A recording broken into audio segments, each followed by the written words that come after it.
Hey, welcome into the Friday edition. Robby and Rexrode, 102.5, 106.3 The Game, brought to you by First Horizon, Big Bank Muscle, Small Bank Hustle.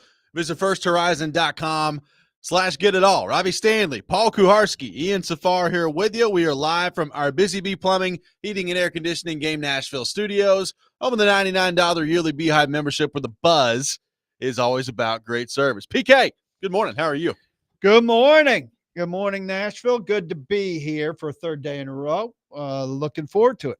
Good to have you for a third day in a row. Ian, how we doing? What's going on? Doing good, thanks.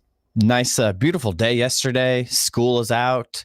The summer feeling is upon us. So congrats to everybody. I don't know about you guys, but in my neck of the woods, traffic immediately gets about 40% better when school's out. Immediately. Summertime's a great time for traffic in my part of town. Yeah. I live right next to a high school, so I don't run into those. It's something's letting out right now. So that is a relief. Nice to have the boy home. Yes. Big game of Scrabble broke out last night. Well, we watched some silly Kevin Hart movie that he says is one of the greatest films of all time, The Man from Toronto.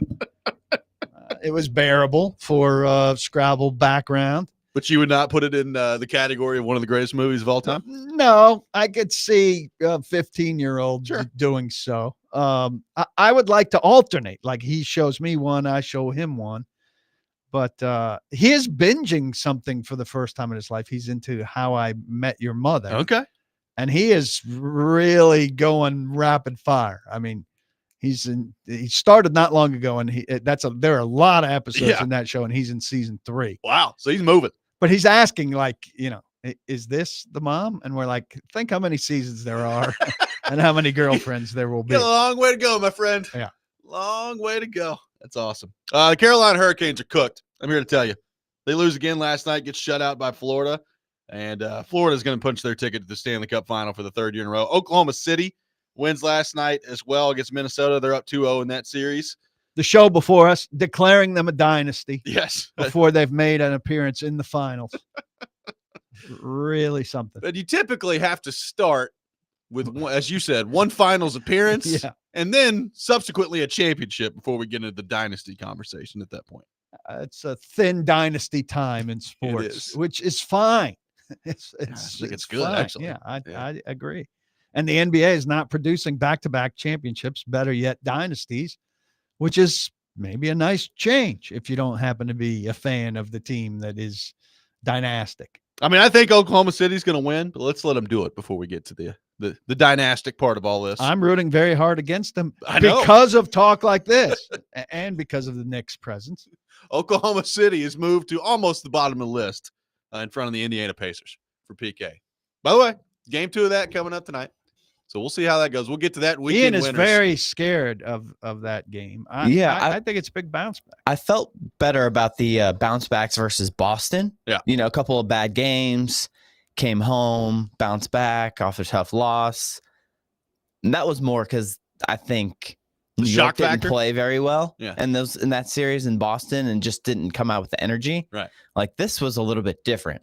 Just the shock factor of this one. Yeah. They played well. They played hard. They scored a lot of points. Everybody, and to give it up late last night, I'm a little bit worried. I think the Pacers will be overconfident. They might be. I mean, they still juiced. Maybe they feel like they're playing with house money right now on the road. We'll see what happens in Game 6. Rexrode gave his picks like 5 days ago for all these, so some of these could be hilarious when we get to weekend winners a little bit later. So Rexrode at this Knicks game, did you have a conversation? I haven't talked to him. Okay, I did. I don't know why he's getting back to me and not back to you. That's pretty rude. Maybe because of my Knicks fandom. But so there was a rumor that he was at the game, which I don't know if he hit the jackpot or what. That's what I think our question was. He said he went with a couple friends. He's in New York down there around the scene. Okay. At the end, and my God. And I said, dude, this is not for you. Stay in your room. Yeah. What are you doing? You're not like street smart, New York savvy for the venom that these people are feeling after getting a choke sign after a Pacers game. Rexrode's apparently listening right now. He's mad at you. For Says what? Golden State won 4 titles between 2015 and 2022, doofus. That's not just a dynasty, it's a strong one. But it's not currently ongoing, I think is the point that you were making. There's no dynasty. What was in the NBA last year of that? 2022. Okay. So a few years ago. I mean, do you call it this decade? I understand that it's semantics. Like if something's split by the turn of a decade. Listen, talk to your boys on the show before us. I was merely listening to them. And quite frankly, Oklahoma City's going to be a dynasty. And quite frankly, and they were saying there's no dynasty of this decade. So I was just listening to what they tell me. They're the NBA people, not me. I raise my hand and say I'm not an NBA person. I don't know what the hell you're doing up listening to this right now. I guess you're showering up. Talk to us about more important things, Joe. Like, why would you walk amongst Knicks fans after a devastating loss? I would have liked to have seen it. I'd have paid pretty good money to watch that. I would love to see you getting bounced around and like burying your hands in your pocket and moving your wallet from your back pocket to your front pocket. Shielding your tick bite. Yeah. Don't step on my tick bite. Please don't. Tick bite here. Room, please. Finally, PK. Go, victim. Oh, I hope he observed National Gout Awareness Day yesterday. Yeah. Hope that was a big day for Joe. Some college football news that doesn't irritate me. Some common sense displayed in college football. Executives yesterday adopted straight seeding for this year's playoff, which means you're just going to rank the teams 1 through 12, and we're done with this stupid top 4 seeds for conference championships, and you're ranking the highest conference championships as the top 4 there. You're just ranking them straight up, 1 through 12. I thought the seeding for this last college football playoff was pretty stupid. Would it change the outcome? Probably not. Like Ohio State was probably going to win anyway, but the seeding of it was pretty dumb. So I'm glad they've come to this decision.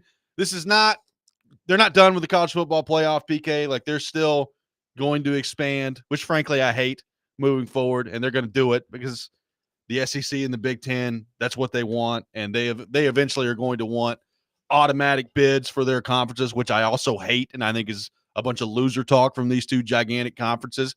But at least yesterday, Joe, or PK, for this year, I know I called you Joe, it's a bad one. At least yesterday, PK, for this year, we have straight seeding and a little bit of common sense taking place in college sports, which we've not had a ton of lately. So it was good to see. Yeah, and it only took a year to correct an obvious problem. This also doesn't have a Notre Dame. So this frees Notre Dame for, I mean, you don't need a conference championship even to be considered. There's all conditions removed. So now we go to, are they ranking the right people in the right order? I mean, there's always going to be some debate factor. Sure. So at least they've removed a bad debate factor, and now we go back to a older, more familiar debate factor. Now,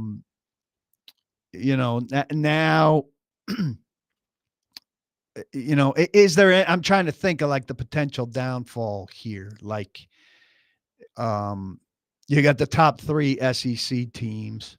The one that wins the conference championship game is in great shape. Does the one that, loses the conference championship game potentially lose out in seeding to the 3rd team that didn't just suffer a loss if they were narrowly choosing, if they were narrow in the standings, if they were narrow in the 2 and 3 in terms of who got to the championship game? Potentially. And is that what we'll be debating at the late stage of the season and as these rankings come out? Well, and again, like if, the 5 best conference champions are still going to get in the playoff.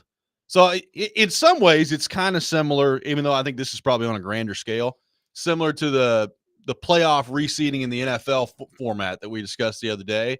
Like your reward for winning your conference championship is you're getting in the playoff. But like the fact that Boise State was a higher seed last year than like Tennessee. They're going to be 12th. Yeah. Like now, it's just, or 11. Arizona State. Like it's just dumb. Like, and I think that you can now, like we all looked at that and said, okay, this has got to be fixed at the end of the year. Frankly, I didn't know whether or not they would do it. So I'm glad that it really took 1 year of doing it and watching it for them to adopt it. It was very encouraging. This is how it should work. Like, if you get it wrong the first time, you fix it right away and without a lot of debate. This is very and I want to say NCAA-ish, but it's probably really not an NCAA thing, right? The college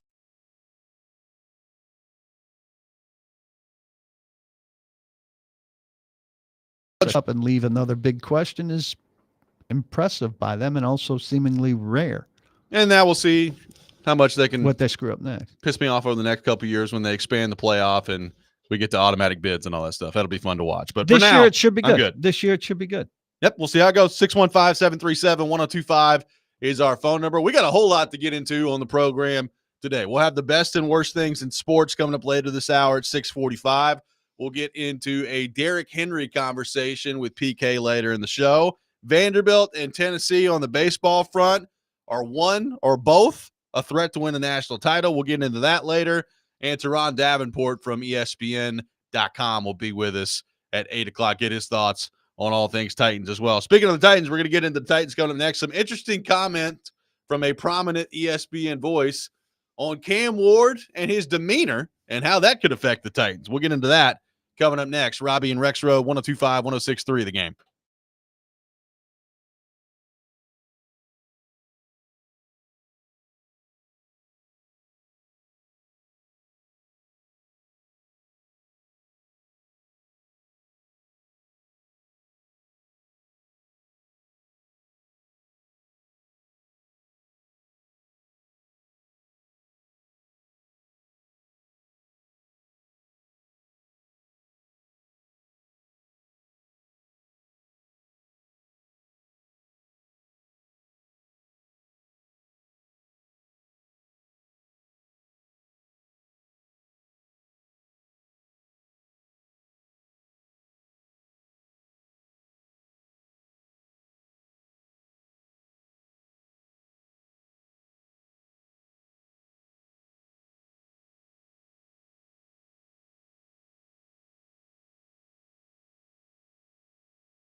Welcome back in. Robby and Rexrode, 102.5, 106.3 The Game. Paul Kuharsky with me today again. A lot of PK this week. Third day in a row. Taking your thoughts on the Titans. 615-737-1025 is our phone number. PK, a lot of discussion around Cam Ward. If you ask some Titans fans, maybe not enough discussion around Cam Ward from a national perspective, but there was a prominent voice at ESPN the other day, PK, that caught your attention with something he had to say on the Cam Ward front. Well, Jeff Darlington it looked like a guest of Kevin Clark. I think Kevin Clark's terrific. Jeff Darlington was here during the first round of the draft into the second day. So he at least met Cam that one time. But I watched this clip early yesterday, and I was struck by something Darlington said, which I think will get us into a little bit of a conversation. Maybe I'm making too big of a deal of it, but here's what Jeff Darlington had to say. Talking to even the Titans people after they did draft him, like, he fits exactly what that sort of model is, which is sort of low key in a lot of ways, but also he comes with this confidence and swagger that you should not dismiss. It's really cool. It's a very quiet confidence. Amazing. Yeah, I really liked being around him. And he's not one of those guys, I said earlier, like, he likes me, so I like him. It was quite the opposite. Like, he seemed okay with me, but definitely didn't care enough for me to then bestow praise on him. So first off, I think Kevin Clark is spectacular. I think he's failed people in not telling them that he's a Miami guy throughout this whole process. So his love of Cam Ward may be completely square, but he should mention, like, hey, I watch Miami all the time. I'm rooting for a Miami guy.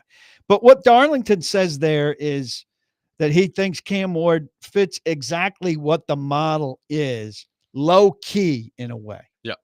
Why is the Titans model low key? And it's seemingly always low key. What if the Titans had a brash star quarterback? What if they had Joe Burrow, who wears, bleaches his hair and gets headlines over that, or Mahomes, who has the crazy brother and the controversial wife, or Aaron Rodgers, not now when he's played out, but at a time when he I don't want to say he was a distraction, but in his prime, people were coming from out of town to be at his press conference. Yes.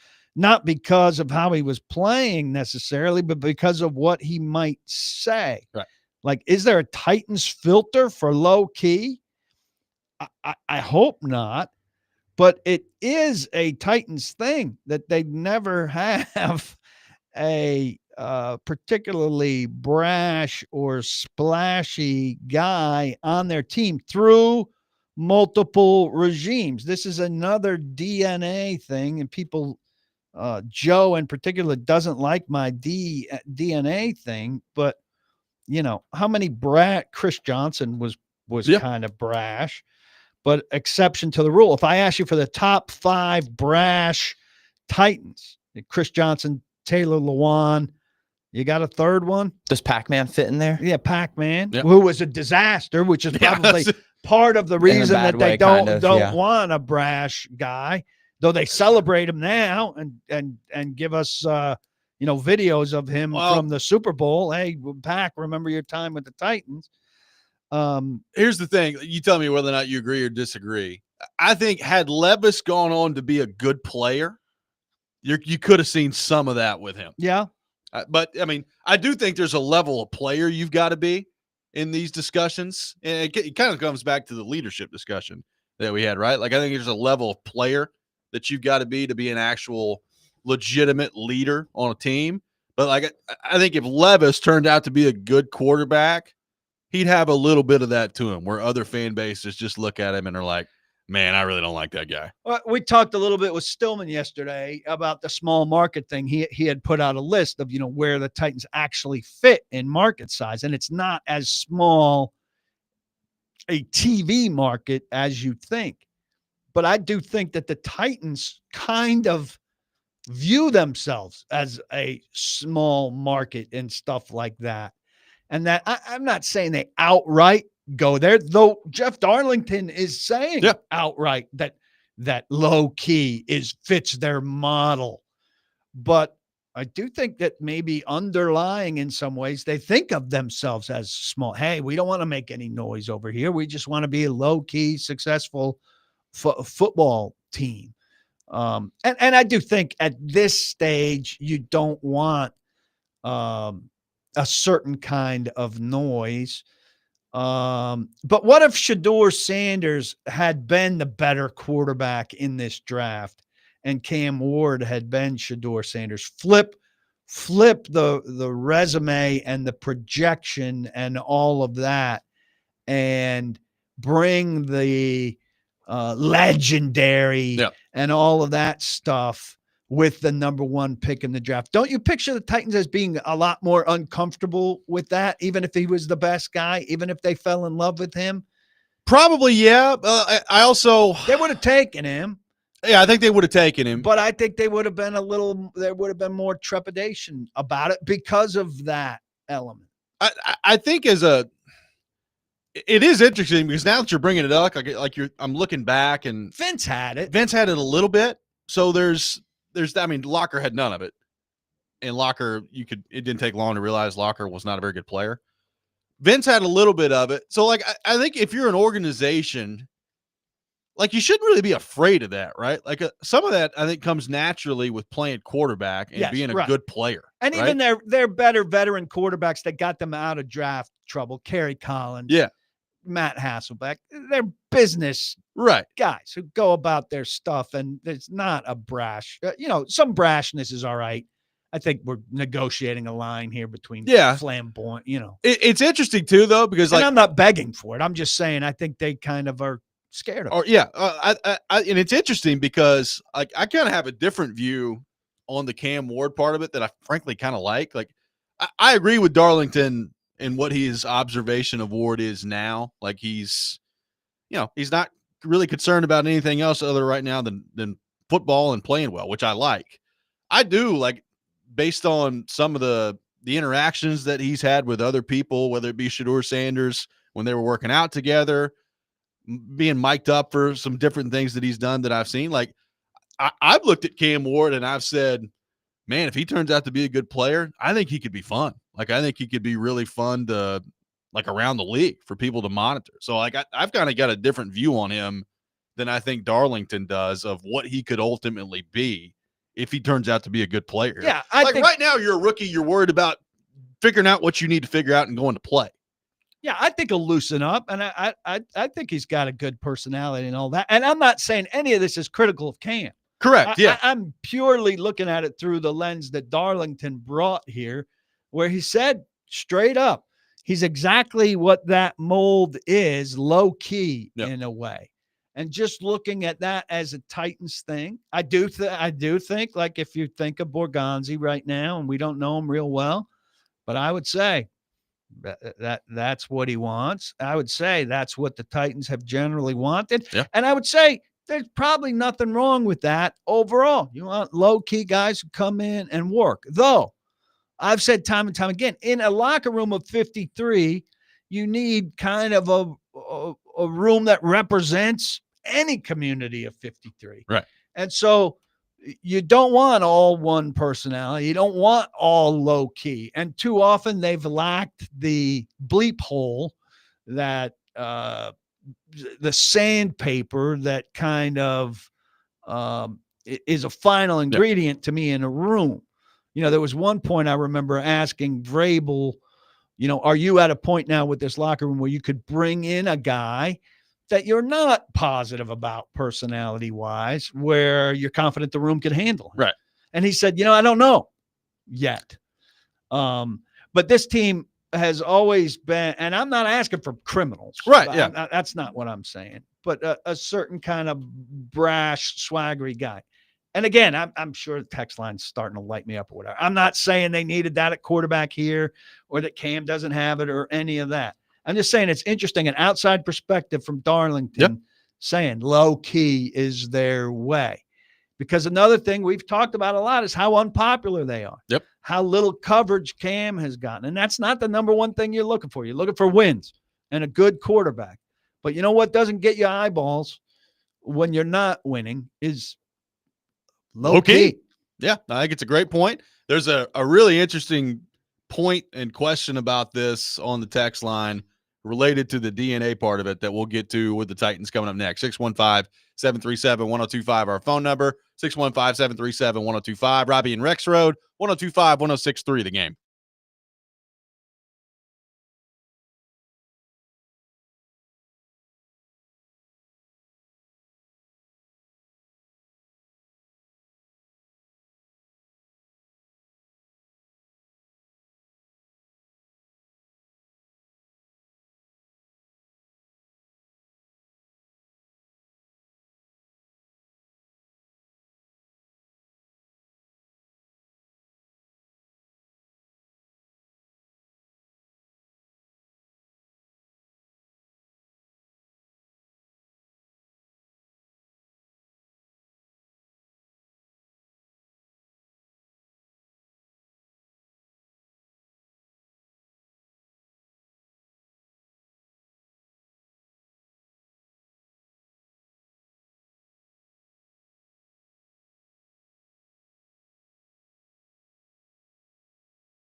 Robby and Rexrode brought to you by First Horizon. Big bank muscle, small bank hustle. Visit firsthorizon.com/get it all. Robbie Stanley, Paul Kuharsky, Ian Safar here with you on this Friday morning. We'll have the best and worst things in sports coming up in just a few minutes at 6:45. Taking your thoughts on the Titans, 615-737-1025.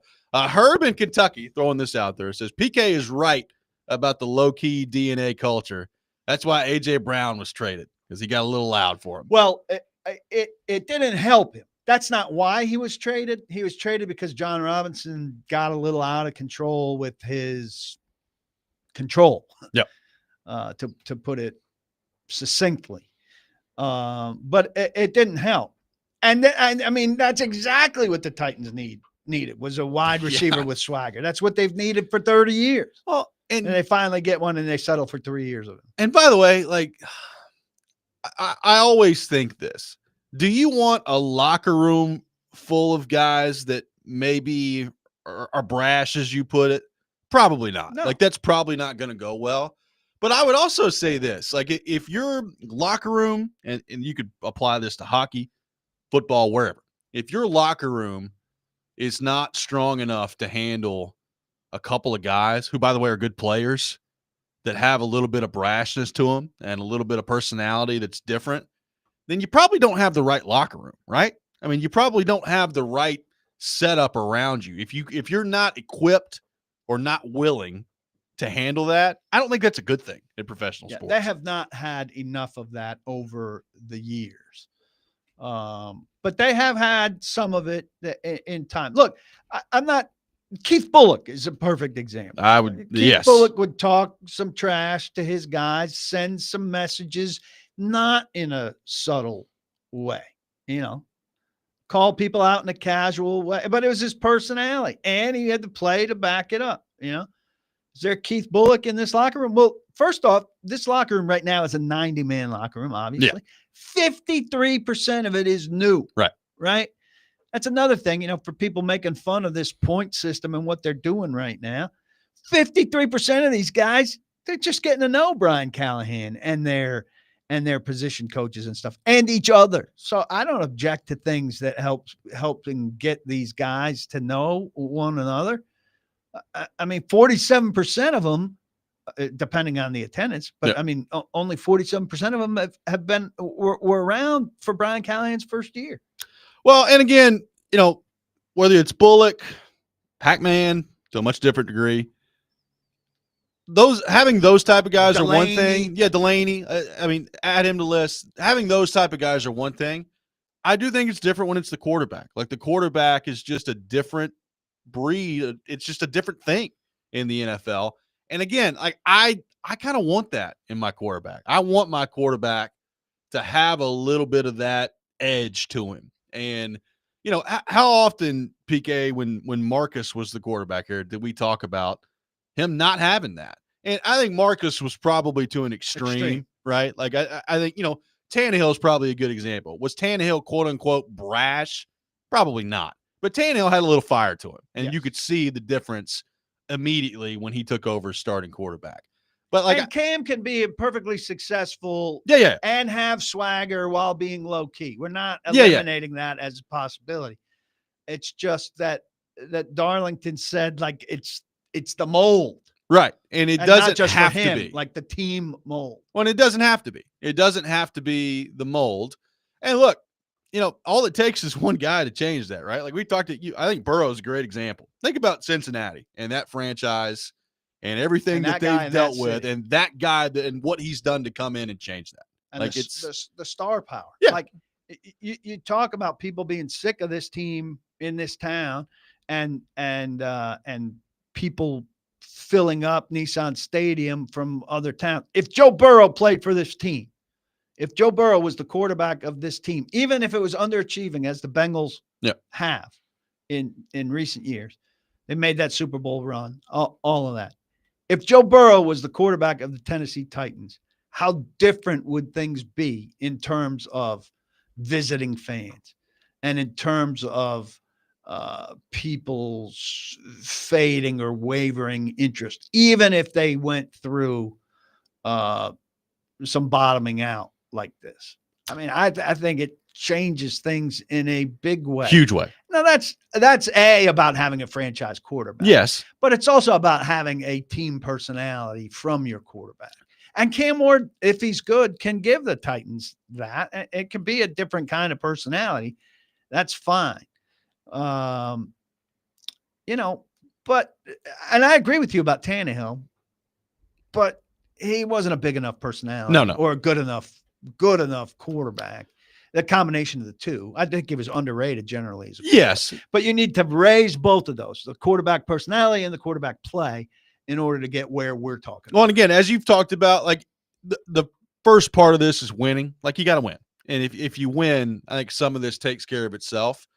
But Kansas City is a perfect example. Kansas City is an old historic franchise. It's not a huge market, but they've got the greatest player in the NFL. And that's why they're on TV every week that you can go watch. They win a lot.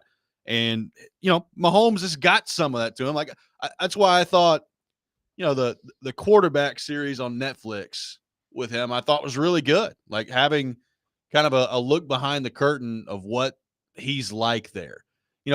Some Titans fans have been texting us the last couple of weeks, talking about the primetime games, right? And one of the things I've said was, go win football games, and the primetime games will take care of yourself. But this is also part of that, right? Like, if Cam Ward, number one, is good, and number two, has kind of that magnetic, brash personality that other fans around the NFL take note of, then that's how you generate more fans to your fan base, is having guys and players like that at that position. Yeah. That's what, it's what the NFL is right now. And it's a side thing to the winning and to the performance, but it's something the Titans need desperately and have needed desperately. Derrick Henry was that guy, but it's still, as good as Derrick Henry was, a running back. Exactly. And as good as Saquon Barkley is, he's a running back. Does he outweigh A.J. Brown in Philadelphia and Jalen Hurts? I'm not sure. I'm not sure he does. They did make it to a Super Bowl before he got there, right? There's that. Look, and Philadelphia's got room for all of them. Well, and by the way, it's different at quarterback for sure. Like, Vrabel was that guy. Vrabel was that brash guy that's true. Clearly resonates with a lot of America. Look how much the Patriots have been talked about and what Mike Vrabel has been talked about this offseason. But even that, it's different from a head coach to a quarterback. Yeah, you're right. He was that guy, and he is that guy now. Well, and by the way, he was that guy, and the Titans loved it until they didn't, right? Yeah, until the roster helped take him apart, and until he hit a rut. Yeah. So I think it's a really interesting point you bring up here of the DNA part. I think that's a really interesting that you got to Vrabel. Yeah. Because when they want to be low key, well, Rand Carthon was a low key counter to Vrabel and to Robinson, and Mike Borgonzi is I think there's some similarities to Robinson coming in, but I think they don't expect that he could grow into the ego of either of those guys. And I think they fear the opposite of this low key being the opposite of low key. I don't know what the word is, but with it comes the potential for ego, and they've been burned. You were wise to go to Vrabel. They feel like on the executive level with Robinson and with Vrabel, they've been burned by the opposite of low key, which came with ego, and ego was the undoing of those two guys. And maybe they see parallels throughout the building where it could come with everything. Now, all football players have ego. Yes. But how big? Yeah. And if it's oversized, if it's outsized, I do think that they probably organizationally, it's early still with Borgonzi heading the thing, and he's been around some big egos. Travis Kelce certainly has one. Mahomes certainly has one. I think they keep it in check in the right way and keep each other in check in the right way. But I think there's an interesting topic to watch as this team develops. I totally agree. 615-737-1025, our phone number. 615-737-1025. The best and worst things in sports for this week. We'll take your best things, your worst things on our text line driven by WilsonCountyHyundai.com. That's coming up next. Tune in to 94.9 The Fan tonight as the Nashville Sounds take on Scranton Wilkes-Barre at First Horizon Park. Pregame at 6:20, first pitch at 6:35. Coverage also available on the Game Nashville app and at thegamenashville.com. Sounds baseball on 94.9 The Fan, presented by Twin Peaks and Family Leisure. This is Robby and Rexrode, 102.5, 106.3 The Game.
The best and worst of the sports week. Now on Robby and Rexrode. On ESPN. 102.5 The Game and the Game Nashville app.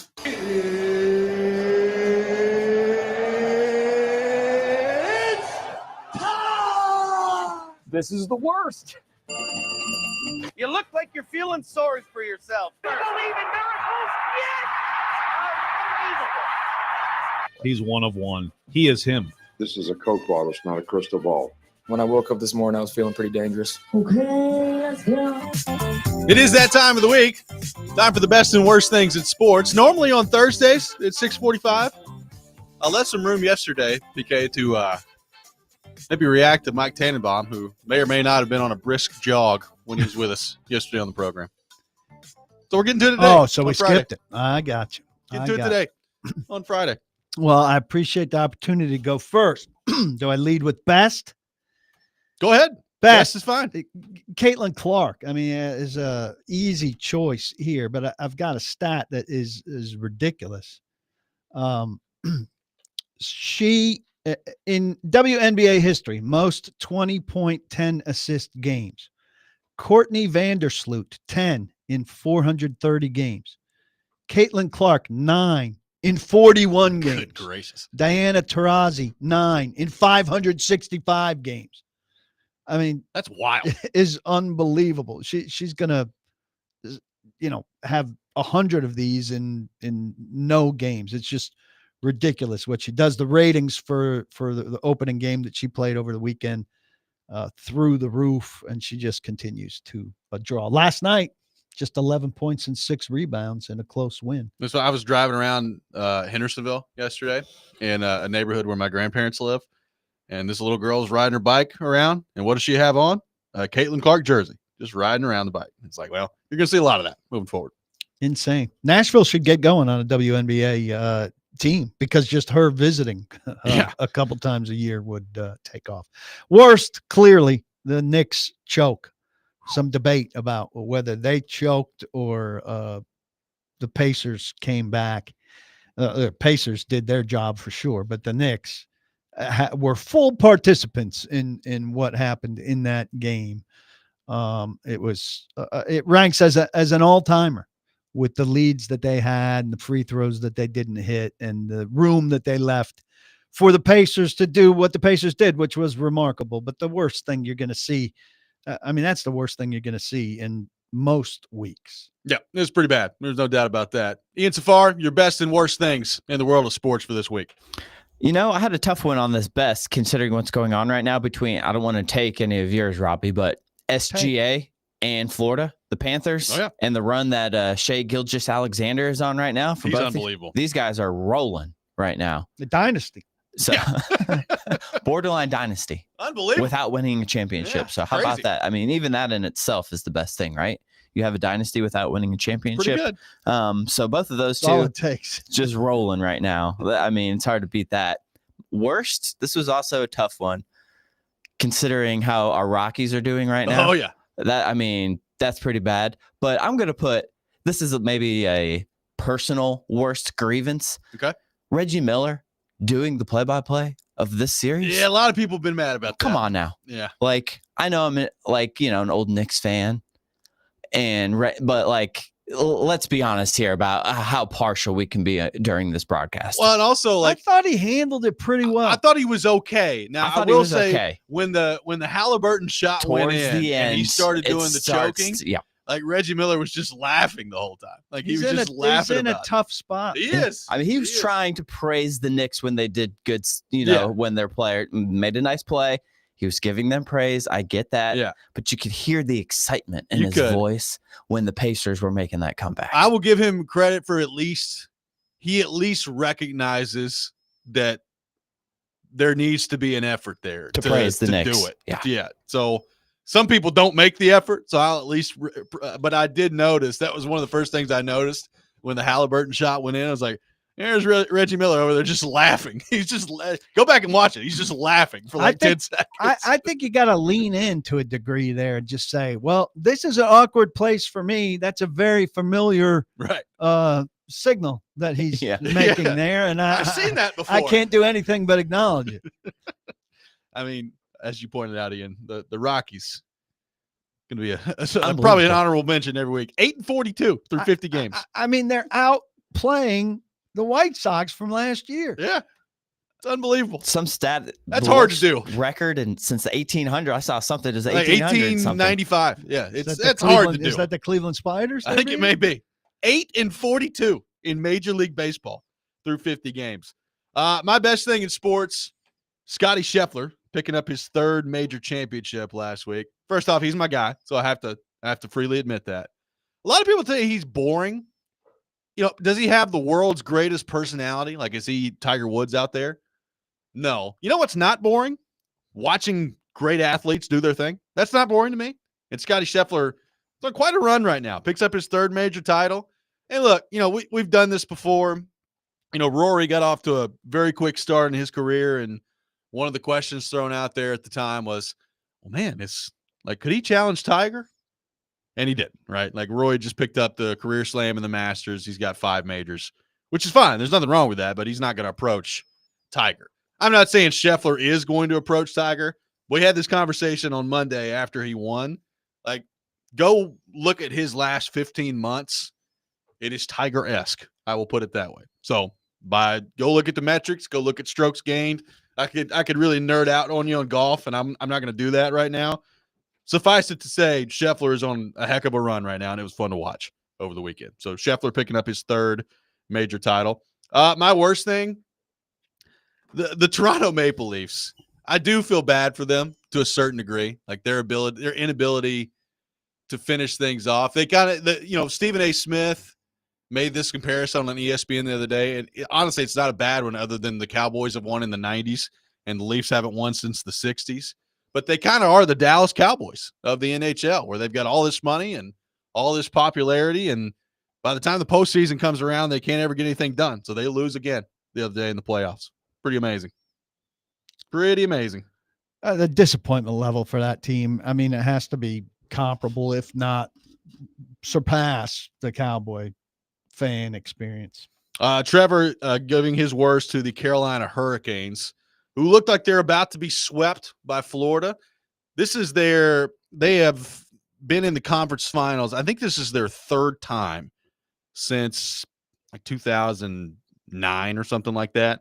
And I think they've lost their last 14. I think they're on a run of 14 consecutive losses in the conference final. That's a tough run that they're on right now. So we'll see if they can make this a series, but they are down 0-2 heading back to Florida in the series against the reigning Cup champion. So it doesn't look like Carolina is going to be around very long in this series here. I like Carolina not being around because I hate their logo and name. They've got such a good opportunity. Like their colors are good. And like, I think their primary logo is good. The square flag isn't bad. And now what they've done is they basically it's just like Canes wrote. And it's like they have such potential with their jerseys, and they're awful. They're just terrible. I don't like weather nicknames. You don't like the Miami Heat? The I Thunder? I don't like Heat, Thunder, Lightning, all of it. Throw it out. Avalanche. There are a lot of that. You bring it up. There are a lot of weather names out there in professional sports. Look elsewhere. 615-737-1025. Our phone number. Derrick Henry. How long can he keep this going? Is he an actual threat to break the NFL's all-time leading rushing record? We'll get into all that with PK coming up next. Robby and Rexrode, 102.5, 106.3 The Game.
Hour number 2, Robby and Rexrode, 102.5, 106.3 The Game. Brought to you by First Horizon, Big Bank Muscle, Small Bank Hustle. Visit firsthorizon.com/get-it-all. Live from our Busy Bee Plumbing, Heating, and Air Conditioning Game Nashville studios.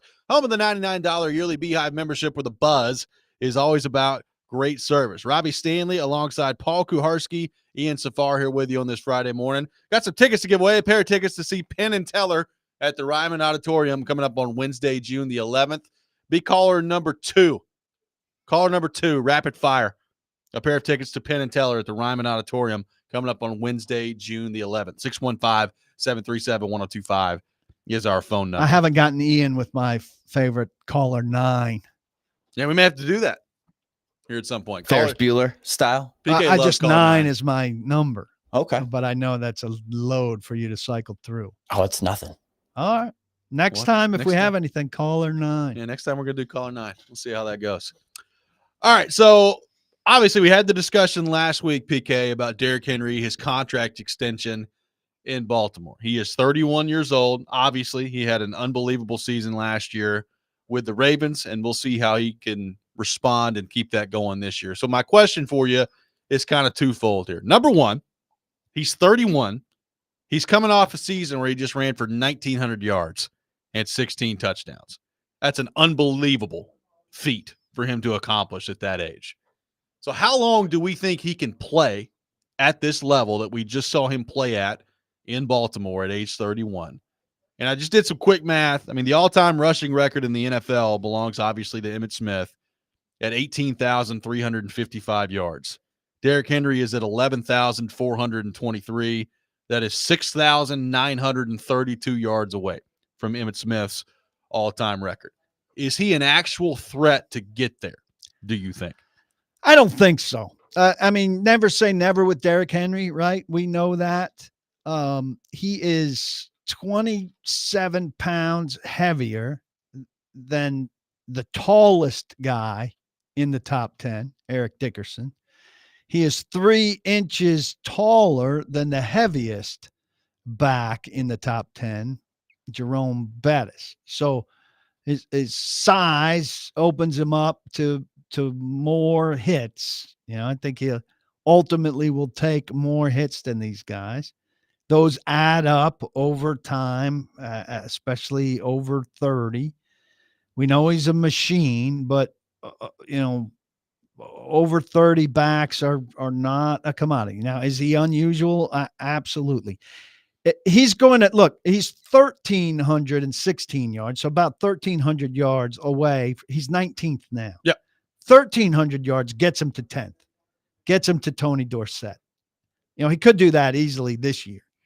So I think there's little doubt that he's going to be a top 10 all-time rusher.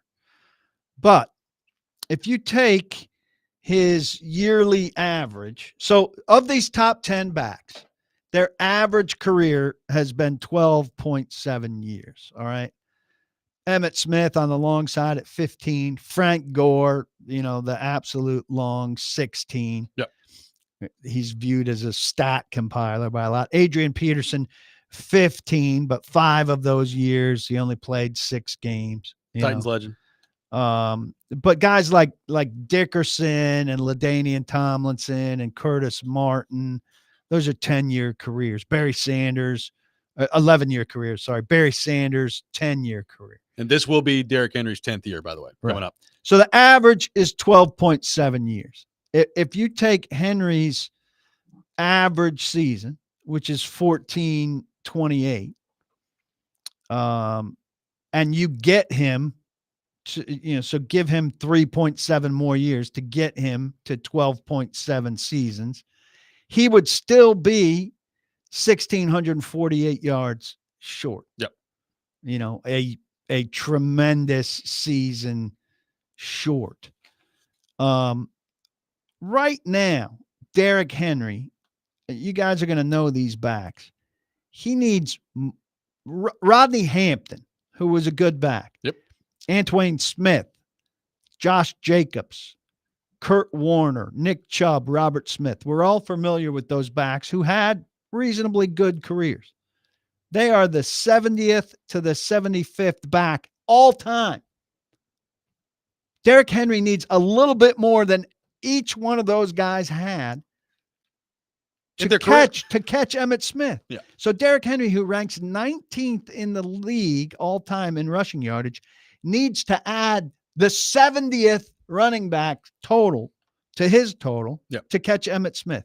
Aaron Jones is 69th all time. If Derrick Henry ran for what Aaron Jones has in his career right now, he would pass Emmitt Smith. Just think about that. Yeah. 19th rusher needs to add the 69th career rusher's yardage. It's pretty wild. In order to do it. We'll look at it one more way. If he played 5 more full seasons, he would need to average 1,386 yards a season. So he'd need to average about 1,400 yards a season for 5 more years. In the years that you slow down, that would be 82 yards a game. Yep. Frank Gore, as a 37-year-old, averaged 44.9 yards a game. Emmitt Smith, as a 35-year-old, averaged 38.2 yards a game. Walter Payton, as a 34-year-old, averaged 44.4 yards a game. The best you're going to find, Walter Payton in his second to last year, when he was 33, averaged 83.3 yards a game. And Henry's going to be 31, 32, 33, 34, 35 in these 5 years. Could he do it? Yeah. But, I mean, you look at all of this, and it's just – and there's nothing wrong with Derrick Henry being 10th, 9th, 8th, 7th, 6th on this list. That'd be tremendous. I mean, he's a Hall of Famer already. I think most of us have concluded. Yes. But it's a huge mountain. It's a huge mountain. It comes down to a couple things to me. Number one, how long does he want to play? How long does he want to do this and continue to play? And number two, how many more seasons in the neighborhood of last year does he have? Is he going to run for 1,900 yards again? I kind of doubt it. But if he puts, 1,600 yards up this year, can he do that for a couple more years? And that's how it'd have to be. It'd Right. have to be an inverted pyramid here, because we're talking about averaging 88, 82 yards a game for 5 seasons. Right. He would have to have here another couple outsized seasons, because the ones at the very end are inevitably going to be lesser. So he's got to have 2 or 3 seasons here of still outrageous numbers. Yeah, I will say what is interesting, and again, depending on how long he wants to play, like top 5 is within reach, I think, for him. Like the 5th most yards of all time belongs to Adrian Peterson. He's at 14,918 career yards. So you're talking about Derrick Henry currently sitting at 11,423. You're talking 3,500 yards, basically. So, I mean, look, he just ran for 1,900 yards.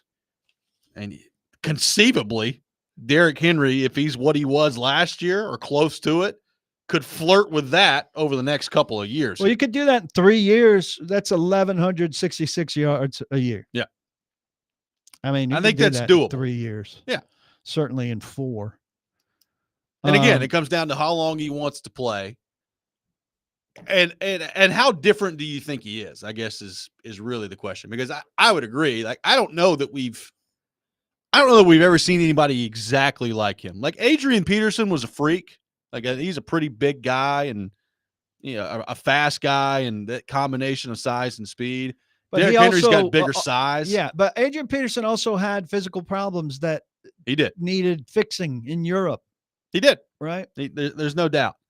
And Henry is really, to this point in his career, he's had the one injury with the foot, and it was a clean injury. And it was a clean comeback. 8 games, that was it. So how different is he? Like, how we all know that Derrick Henry is borderline like a cyborg out there. And how long can he keep it going? And I understand people's utter belief in him, and I share that, but I still tend to think, and tell me, on a text or on a call if I'm wrong, to think he's going to hit a wall. Well, yeah. I mean, all backs do, but and certainly he's going to slow down at some point. But I picture him one day just not being the same. I would agree with that. The question is, when is it coming? Yes. Yeah.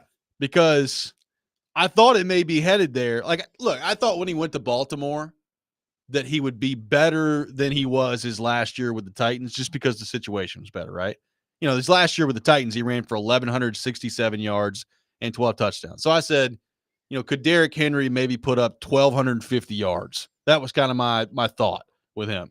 And then he ran for 1,921 yards and 16 touchdowns. And they sat him last game, right? I mean, he had a 2,000-yard season. If they wanted to get him a 2,000-yard season, I think they sat him going into the playoff.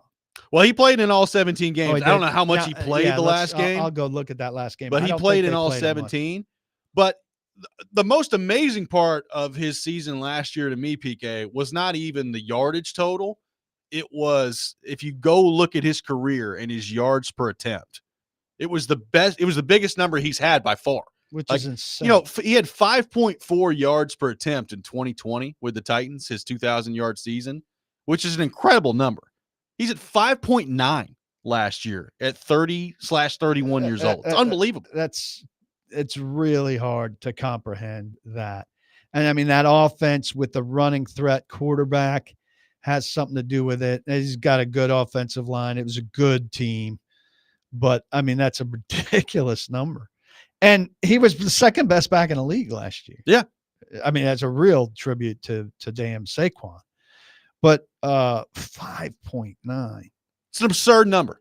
It's absurd. And it's absurd really at any age, but 30/31 is to be able to do that. Yeah, his worst game was week 1, actually, against Kansas City. Kind of got out of hand. What did he do in week 18? He actually did play 20 carries. All right. For 138 and 2 touchdowns against Cleveland. Okay. And think of this. I mean, we could run all kinds of numbers, and numbers are not the most exciting radio by any means. But I would love to know how many backs in history had 4 seasons averaging over 100 yards a game. And that was his 4th season averaging over 100 yards a game. And by the way, 113 yards a game. In 19, he averaged 102.7. In 2020, the 2,000-yard season, 126.7.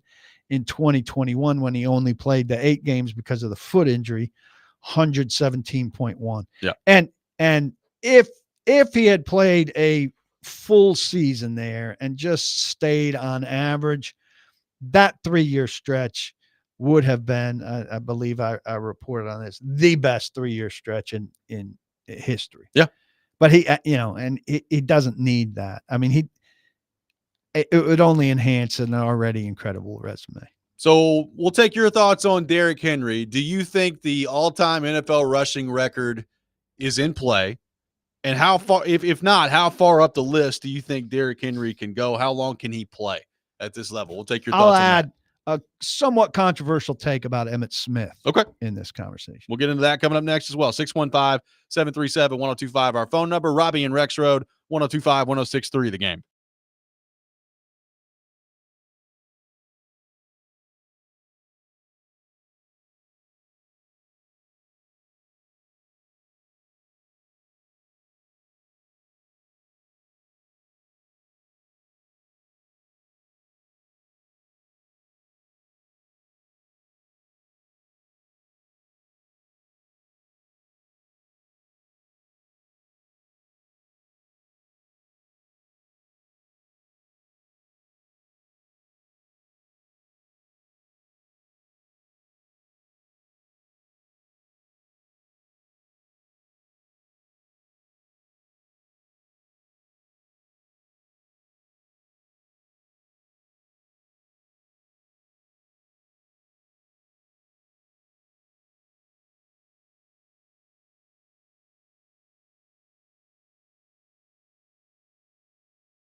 what does it mean to you to kind of, for the Ravens to go and, commit to you for even more than, was last year as well?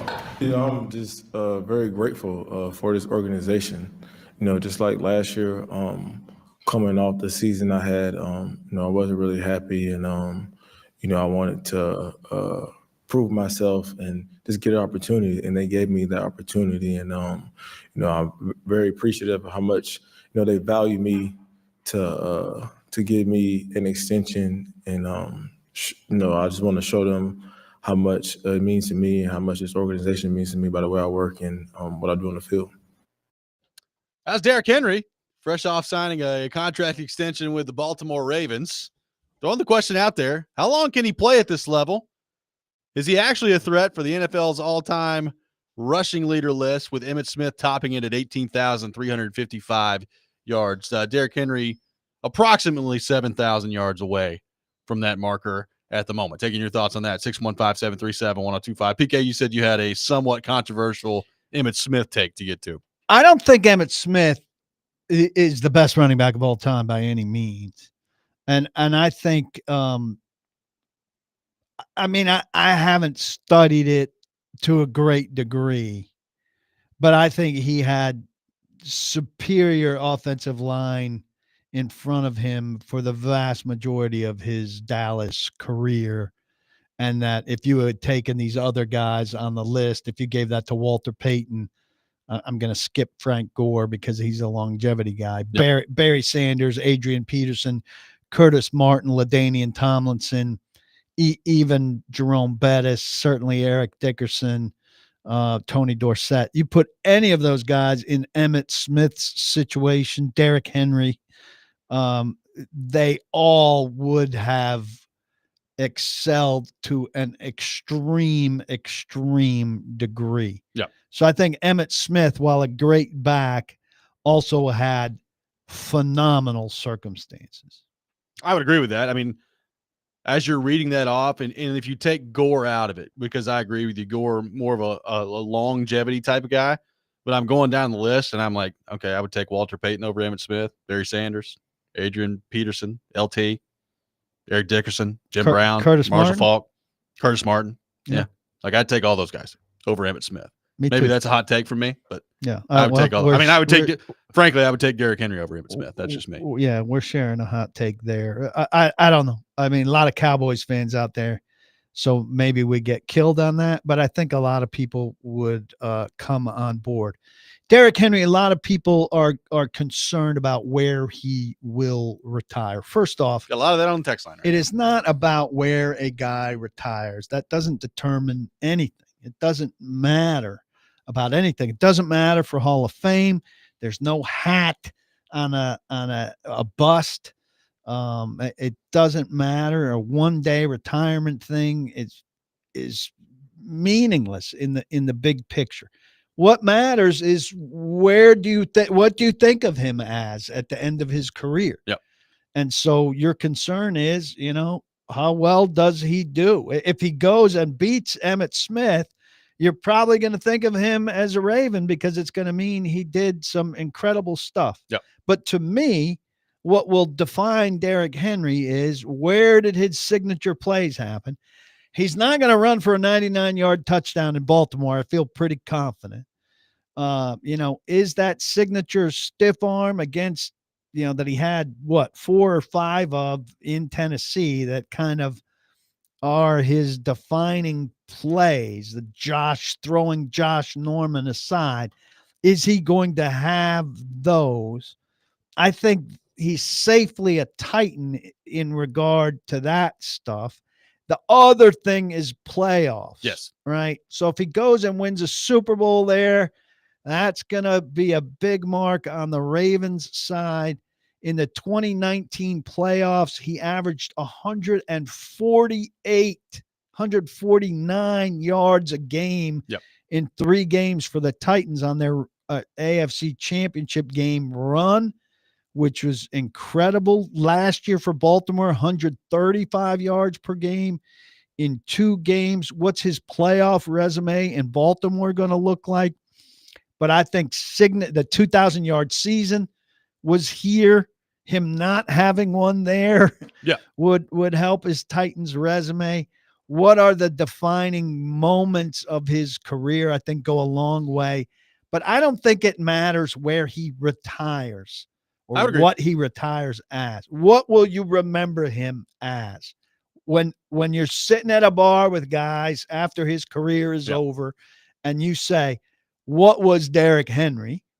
What will guys say? Yeah. That's what's important, if that's important to you. And some guys can be both.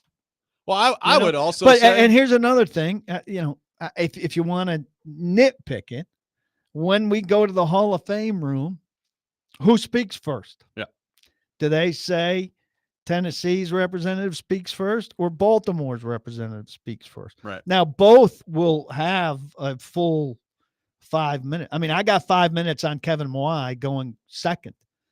And I didn't think it was any less impactful in terms of my ability to speak on Kevin Moai's behalf, though I was not the lead presenter by any means. The Jets guy was. Well, the playoff part of this is going to be really important, like, because I also think there's a difference here. Like, obviously, if he wins a Super Bowl, then I mean, it's going to be hard, I think, league-wide to not remember him as a Raven, particularly if he's a big part of doing so. Like, I think it's one thing. And he will be. If because they if go they out, win. You would think so, yeah. But, like, I mean, look. Them winning a Super Bowl with Derrick Henry having 12 carries. Well, who knows? I mean, what if they win a Super Bowl in 4 years and he's, more of a situational guy at that point? Like, I think there's a difference between that and then, like, had they gone on to win last year, right? And he is kind of that missing piece that people may view him as. So that to me is going to be a huge part of it. Like, it's going to be really tough for Derrick Henry, I think,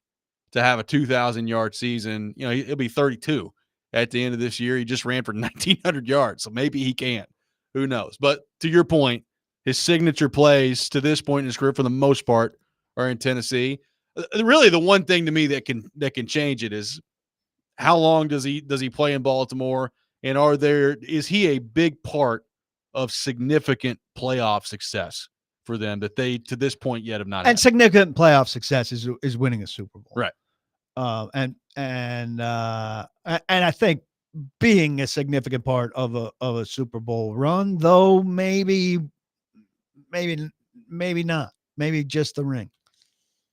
I mean, is it even worth asking the Hall of Fame question anymore? Like, to me, he was one before last year, and I think with what he did last year and where he's going to end up at the end of all this, like, he has punched through that door, and I don't think there's going to be much controversy on that. I could be wrong, I guess, but I think that conversation is sealed. Last year sealed it for me, and I mean, I'll have, for presuming, I'm there 5 years after he retires, I will have unbelievable 5 minutes to deliver. I think, I mean, I think it's not just about his career, but it's about the other backs of his era. I mean, he's singular for his era, which to me carries the day there. Yeah. I mean, I think he could be the only back of a 15-year period. Saquon, maybe the only other one, but I don't see other backs there. And I mean, I think the push against him, if there was a push against him, would be that he's largely a 2-down back, but you just tear that up with look at the impact on the 2 downs. Yeah, exactly. Doesn't matter. 615-737-1025, our phone number. We got a lot of your Derrick Henry thoughts to get to. We will do that. Coming up next, we will also get into Vanderbilt and Tennessee on the baseball front, which get a little interesting for both teams as we're getting closer to the regional. We'll get into that. Robby and Rexrode, 1025, 1063, The Game.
Tune in for the Indy 500 race on 102.5 The Game this Sunday. Coverage beginning at 10 a.m. Brought to you by Twin Peaks, home of the 29-degree beer.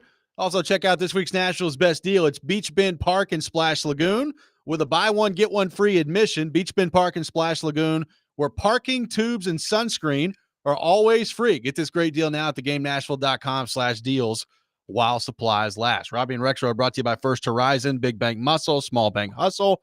Visit firsthorizon.com/get-it-all. Couple more things on this Derrick Henry thing. And if he went on to an extended period of greatness with the Ravens, how would we remember him? Peyton Manning didn't play that long for Denver, but he won his second Super Bowl there. And he's very much remembered as a Colt. Now he has bigger roots. I think he lives in Denver. That is correct. But he has bigger roots in Indianapolis. He's got a hospital wing with his name on it and that. And a friend points out to me, and this is big, how will Henry want to be remembered? Yeah. And I think, his daughter was born here, if I'm not mistaken. He's got a stake in Nashville SC, which he takes seriously. I remember a text exchange with him when I checked in with him about them signing Pollard, and him kind of saying, oh, the Titans are going to be just fine with Tony Pollard and everybody, and writing a post about that. And he said, I'll be around. I've still got, NSC and stuff there. And so I think that could change over time, sure. And he's a Dallas guy, right? Yep. But I think it is significant, like where you got your start and had your initial roots. You probably lean more to that. But, it depends on what happens for him there, and depends very much on how he declares himself. I think D-Mace has kind of, if I'm not mistaken, kind of leans Baltimore. Well, and, right? look, And that's very meaningful. That's what I was going to bring up. Like, people love playing for the Ravens. Like, people who go through that organization, they love it. Like, they love the way that things are run there, the way that they're treated. Like, again, Derrick Henry was treated well here, so let's make that clear, okay? But the Ravens, when you start looking around the league for consistency in results, consistency in building a team, players loving playing for an organization, like the Ravens, pretty high up there. Yeah. But you're weighing that too against who drafted me, who gave me my chance, who developed me. The running back history here to be mentioned with to be on the list or top the list with Earl Campbell and Eddie George and Chris Johnson. So there's a lot that goes into it, and he'll definitely be asked that question. Jake in Greenbrier says, I would have laughed at this conversation this time last year. However, with Lamar's offensive gravity, Henry had arguably the best season of his career last year. There's a real world that he's got a 3-ish year peak with the Ravens at 31, which is insane. And he enters the best running back ever discussions. Could very well enter as a Hall of Famer as a Raven with a Super Bowl. Don't enter the Hall of Fame as something. People can't let this go. For some reason, the baseball cap on the plaque, somehow people translate that to the bust. You do not go into the Pro Football Hall of Fame as something. Correct. Here's the thing, and I think your Emmitt Smith example is perfect here. I mean, look, the greatest running back of all time, that discussion is always subjective, right? People think to me, it's unquestionably Walter Payton. Some people think it's Walter Payton. I mean, you'll have a hard time convincing Rexrode that it's anybody other than Barry Sanders. Like, some people are convinced that it's Barry Sanders. Like, Derrick Henry does not have to finish as the league's leading rusher in history for some people to think that he's going to be that. Now, I don't think he's that at the moment. If he does what he did last year in Baltimore for a couple more years, then maybe you do start to enter that discussion. But like, that discussion, no matter who you're talking about, is going to be subjective from here on out on the greatest running back of all time. Yeah. I mean, it can't just be straight numbers. Right. And some people think Jim Brown's the greatest running back of all time. He may be. Yeah. Look, we have a tendency to a very, very strong tendency towards recency bias, though Walter Payton for most of you listening is not recency bias. I think his last year maybe was my senior year in high school. So I certainly saw him. But I think most football fans have seen these guys. We know Adrian Peterson was phenomenal, and we're not poisoned on that by seeing what he did when he was here. Right. When Derrick Henry was hurt. Let's head back to our 102.5 The Game phone line, driven by WilsonCountyHyundai.com. Welcome in David to the program. David, good morning. Thank you for calling in. Yes. I was wondering if it was me going in, I think it would have mean a lot to me being the first original Titan. I know Bruce Massey went in, but he went in, he was an Oiler, but Derrick Henry would be the first only Titan to be in the Hall of Fame. Yep. Good point. Thanks for calling, Dave. I mean, he's going to be very meaningful. Yeah, he's going to be in the Hall of Fame, and he'll be the first guy who didn't have any Houston ties to go in, and he will be. Yeah, like Robbie's saying. The Vanderbilt Tennessee baseball front here. They're meeting on Saturday in the semifinal of the SEC tournament. Vanderbilt has been playing great down the stretch here, PK, and they look like the Vanderbilt teams that you're used to seeing that could be a legitimate national championship threat. Tennessee has not looked like that to close out the regular season. They've started to figure things out a little bit in the SEC tournament. They're swinging the bat incredibly well. Look, I'm really interested to see the game on Saturday. I said it a couple weeks ago when they met. I mean, Tennessee and Vanderbilt have put together a really fun rivalry at the college baseball level. And I think Tennessee has probably done enough in the SEC tournament to this point where they're probably going to host a regional, but we'll see what ends up happening on that front. Vanderbilt definitely is going to host a regional. But what do you make of kind of those teams and how they're positioned and the Tennessee-Vanderbilt baseball rivalry as a whole as we enter into another chapter of that coming up on Saturday? I can't claim to have been plugged in. I'll plug in now, but Tennessee's third game and Vanderbilt's second. So this thing with the double bye and stuff, the numbers are awkward and crazy, but it certainly sets you up that if you're like Vandy at number 4, which is a big seed to get, you've got an advantage. You're a pitcher ahead on somebody like Tennessee that came in at 8. And so it should be tailored for you. I don't know how the pitching panned out in those games, but I know you've got a starter that hasn't thrown. Yep. One more that hasn't thrown than Tennessee has.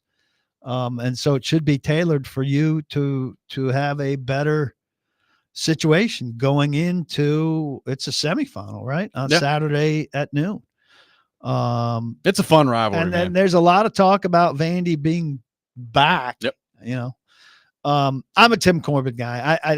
You and I have been talking about this. I mean, the only way to not be a Tim Corbin guy is to just be a straight up hater of Vanderbilt. Yeah. And I understand that there are people like that and Tennessee people like that or SEC people like that who are strictly for their team and against everybody else. I think even if you're like that and you hate Vanderbilt, you have to have some degree of respect. Yes. For Tim Corbin as one of the very best baseball coaches in the country. It's fascinating to me. Like, I really love both coaches. Like, they do it very differently, whether it's Corbin at Vanderbilt or Vitello at Tennessee, but they're both obviously really, really good. The different ways that they kind of handle business is pretty fun. And I think that adds to the rivalry of what it is. So I'm excited for another edition of it coming up tomorrow in the SEC tournament, and then we'll see what both teams do when the postseason arrives and regional play begins. Oh, PK's laughing over there. That could be dangerous. Yeah. I will be watching 15U baseball live rather than watching SEC baseball on TV. So maybe Sunday. Forecast for Sunday and Monday and Memorial Day weekend stinks, which is really a bummer for the official kickoff of summer. Not looking great. I've got the Rob Rant coming up next. TD will be with us at 8 o'clock talking all things Tennessee Titans. All that coming up. Robby and Rexrode, 102.5, 106.3 The Game.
Don't make me angry. Sometimes you have to tell someone to pound sand. You wouldn't like me when I'm angry. This is the Rob Rant. Now on Robby and Rexrode. Hello, Mike. I'm glad you got hired so I don't have to pay you anymore. We're not like, oh, wow, look how hard they work. We're just doing our jobs.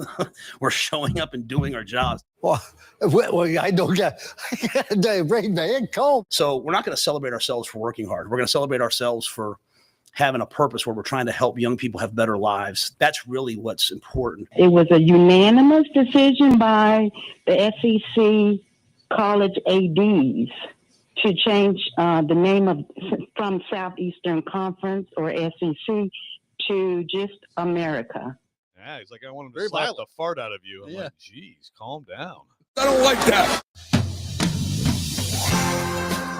It is time for the Rob Rant here on Robby and Rexrode. Where is that young lady? Was that Feinbaum? That glamorous lady. Must have been Feinbaum. I think it was Feinbaum. Changing it to America. Yeah, I think it was Feinbaum. Yeah. Was that before or after the Gulf had been renamed?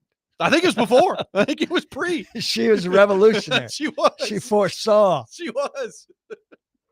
All right, so I want to talk about Matt Rule today, who is the head coach at Nebraska. And we brought him up a few months ago when Nebraska canceled their home-and-home series with Tennessee. And the reason they gave was basically, we play in the Big Ten and Tennessee's too tough, so we don't want to play Tennessee. It was essentially what they said without saying it. Matt Rule is generating a lot of noise this week. He went on Husker Online, their either YouTube show or podcast or whatever it is. Safe space. Very safe space for Matt Rule. And there's a quote that he gave that's generating a lot of headlines that I think people are really missing what he actually said later, which to me is way worse. So he was talking about the college football playoff and expansion. And the quote that Matt Rule said was, quote, "The more spots, the better, man. Make that thing 40 and let's go." And if you actually watch the clip, he's kind of joking, it's pretty lighthearted, the question that leads him to that. And he starts talking about it, but people have latched onto that and they're like, well, Matt Rule wants 40 spots in the college football playoff. So that's been the large part of what the reaction has been. I don't really care about that part of it because, again, if you actually watch it, you can tell that he's joking, I think, about the 40 part. But you get down to some other things that he talked about here. And he spent a lot of time talking about this, of how the Big Ten plays 9 conference games and the SEC at the moment only plays 8, which I think is a legitimate gripe, and the SEC needs to get to 9 conference games. He talks about how tough the Big Ten is, and I would agree the Big Ten is a difficult conference. I do not think top to bottom it is as strong as the SEC, but the Big Ten and the SEC, you could pretty much kind of group into their own thing when it comes to college football. But here was the quote at the end of kind of his answer through all this that really bothers me. And here's what Matt Rule said, quote, talking about the college football playoff. "So the more spots, the better." And this is dead serious when he's talking about this. "We're playing in a really, really tough league. We're playing really, really good teams. And you know what? If you play in this league, you deserve a chance to get to the postseason and see what you can do." So basically what he's saying there is, if you play in the Big Ten, you need to be in the college football playoff, is what he's saying there. So he starts talking about all these different, they've gone 6-6 in Nebraska, and they got up to 7-5 last year, and the progress that they're making. And I look at the totality of this and some of the public comments that he's made, PK, and I think about, if I'm a player, I'm watching this, and my coach has canceled a home and home with Tennessee because their schedule is already too difficult. And now he's talking about, well, really, if you play in this league at all, you probably deserve to get in the postseason. And my question just comes back to, do you have any competitive fire whatsoever? Are you not allowed to get better and build your program up and get to the point where you don't need spots handed to you like you're advocating for in the college football playoff? Ari Wasserman from On3 Sports came out with a really good piece on this. And basically the headline of it was, Matt Rule could just get better. They could just get better as a program. So when he starts talking about, everybody's focused in on expanded to 40 and kind of his half-hearted joke there. But later on, he's dead serious, and he's saying you deserve a chance to get in the postseason if you play in this league, which I just find to be such a loser comment and laughable when he gets down to it. Well, I agree with you, but I think he's playing the game here, global versus local. And so he's going to take a national bashing on this, where there are 18 teams in the Big Ten, more than there are in the current tournament. But I bet you in Lincoln and around Nebraska, this plays a little bit to at least a portion of the fan base, where he does well to continually convince them about how difficult the Big Ten is. And so while he's not getting a 40-team tournament, he is convincing them, you know what? It's all right that we got bowed out of the Tennessee game because our conference schedule is so hard. And boy, these games in the 18-team Big Ten sure are hard.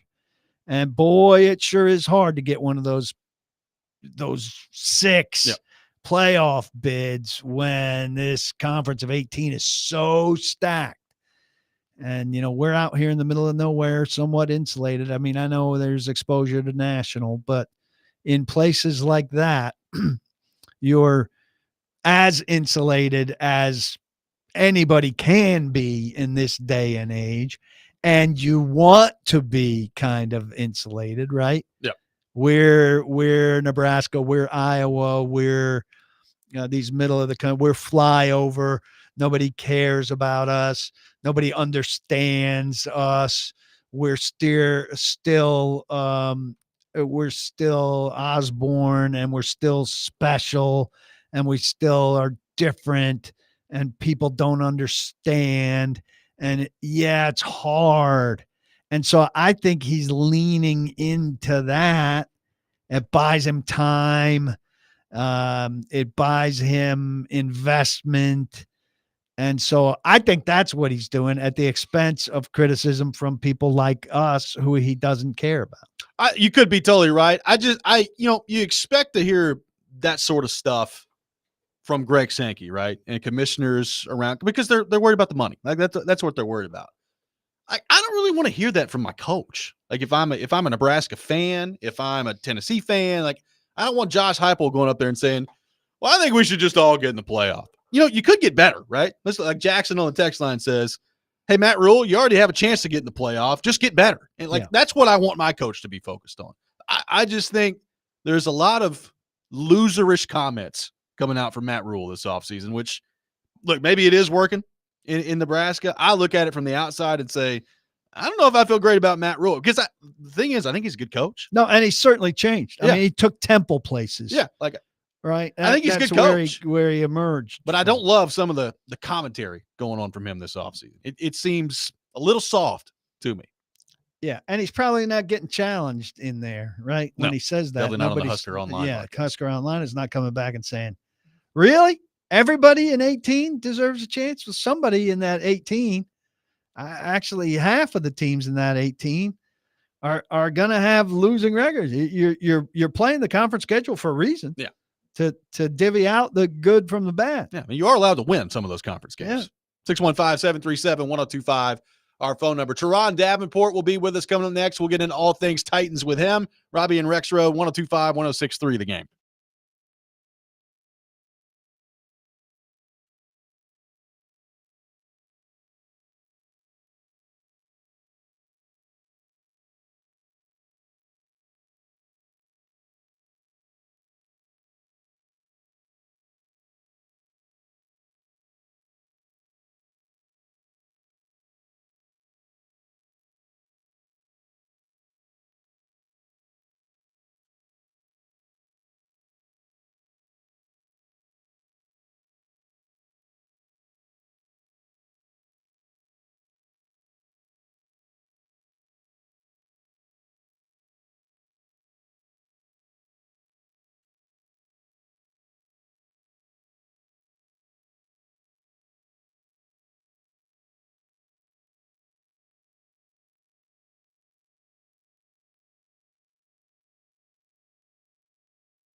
ESPN's Turon Davenport, Talking Titans, now on Robby and Rexrode on ESPN, 102.5 The Game, and the Game Nashville app. It is that time of the week here on Robby and Rexrode. We head to our 102.5 The Game phone line, driven by WilsonCountyHyundai.com. Welcome in Turon Davenport to the program. ESPN NFL Nation Titans reporter, host of Talking with TD, joins myself and Paul Kuharsky on the program. TD, good morning. How are you?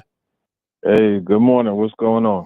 So we've got to start with the problem that you've got in terrible sound by me. We've got to start with the problem that you've got going on in Flushing. Soto is not playing well for your Mets. They drop him in the batting order, and seemingly in protest, he takes 3 pitches. He declines to swing the bat. Good morning, good afternoon, and good night. 3 strikes, and he walks back to the dugout. This looks to me like a big clubhouse problem brewing, and a big issue for your club. Your comments?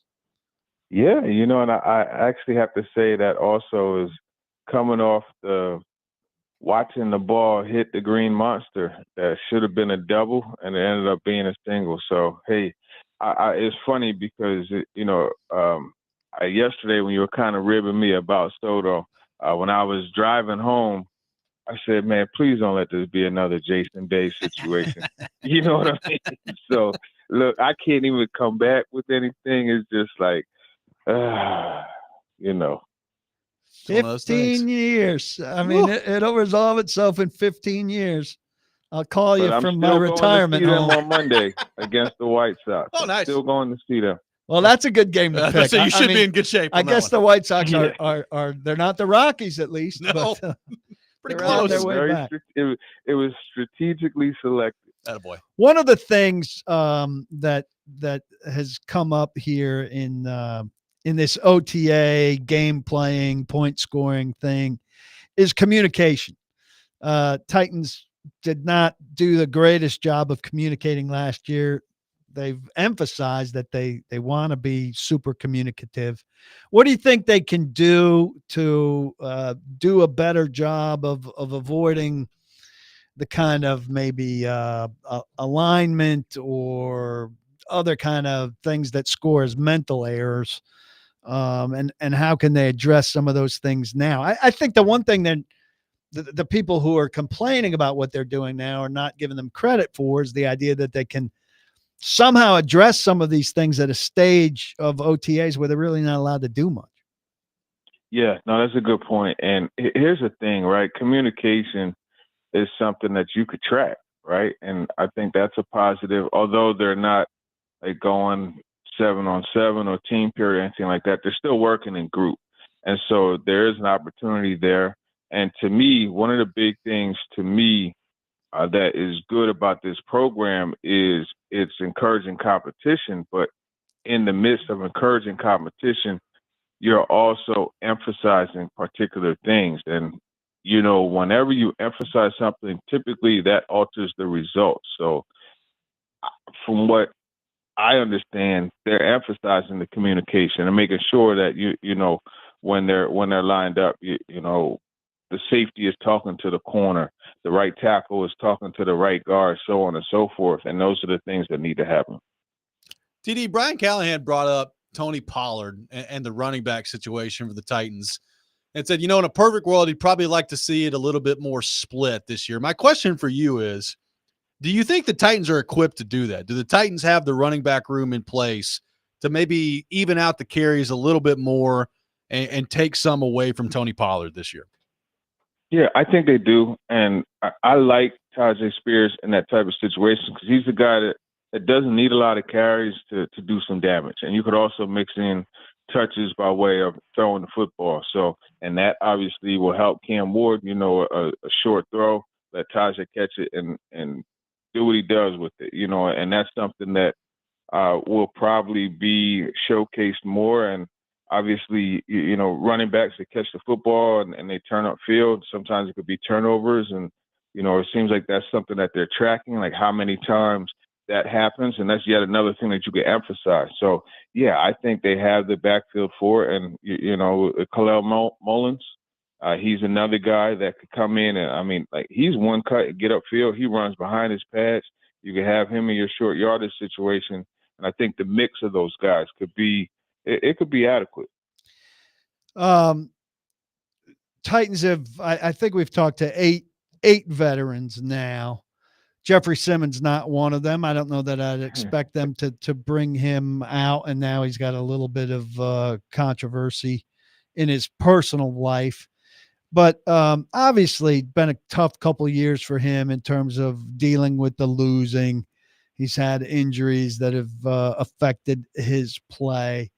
Curious if you have a sense of his state of mind coming out of all of that and with all the change that's gone on around him. Yeah, no, I think when you look at Jeff and what he's going through, he's using it as motivation, right? And using football as kind of like a release, the workouts and things that he's doing. I did talk to him briefly, and he seemed like he was, you know, pretty motivated and wants to get some things going. But the results have to come. You know, like, you could be as motivated as you want, but the results have to come. You see, he set a goal, double-digit sack, you know, at a minimum. So, I mean, that part is there. We just got to see how the plan that he has in place falls into order. You know, he worked out a lot this offseason in Dallas. You know, then he has his brother Dylan Bradley, who has, you know, worked out with him too.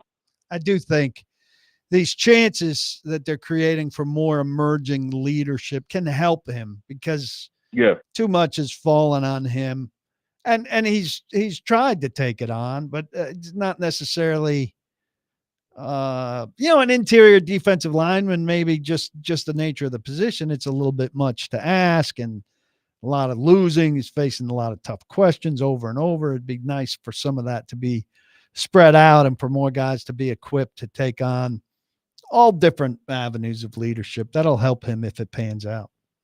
Yeah, absolutely. And when you said that, I thought back to, you know, the 14 times we were in the locker room, and the look on his face when, you know, he had to turn around and we're all standing there ready to jump on him with questions. Like, you could tell he was like, what the heck, man? You know, so you're right there.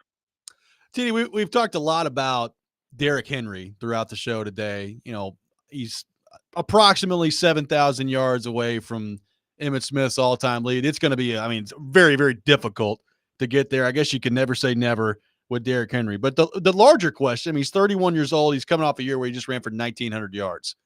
How long can he do this? How long can he play at this level in your mind? Well, you know what I've always said about Derrick Henry. We're borrowing him like he's visiting from Mars. So I don't place any limitations on him. That guy is just different, and he trains differently. He's built different. Everything is different about him. So, you know, he got this deal. He's behind that pretty solid offensive line, and then you got a quarterback that, you know, takes the linebacker out of the play a lot of times when he executes a play fake and rolls out, you know. So it's all good for him. I don't know about 7,000 more yards, but like, I think PK is going to have a pretty good argument, you know, for Derrick Henry when he makes the presentation. They busted out some pretty good guaranteed money for Jamari Harris and Jalen Kimber, two of the undrafted rookie corners. Not pennies either for Davian Ross and Clarence Lewis. I mean, Snead, Brownlee, McCreary, Baker, Marcus Harris is no guarantee, but there's 5 for you.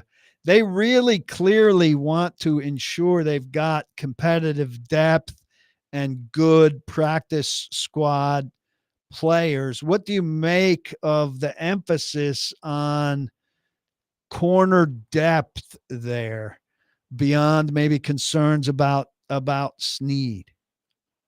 Yeah, it's interesting that they're doing that. Obviously, you know, Snead and Brownlee are set to be the starters, but I do look at that and wonder, because that was the one position I felt like was secure, but we don't know the extent of that quad, like where Snead is going to be come training camp and then into the regular season. So I think what they did was they got the depth there. I don't know about the quality because, you know, these guys still have to prove themselves, but it is intriguing that they stacked up at a position that I honestly thought was good to go. Well, TD, we really appreciate you as always, my man. Hope you have a great weekend this weekend. Good luck to your Mets, and we'll talk to you next week, my friend.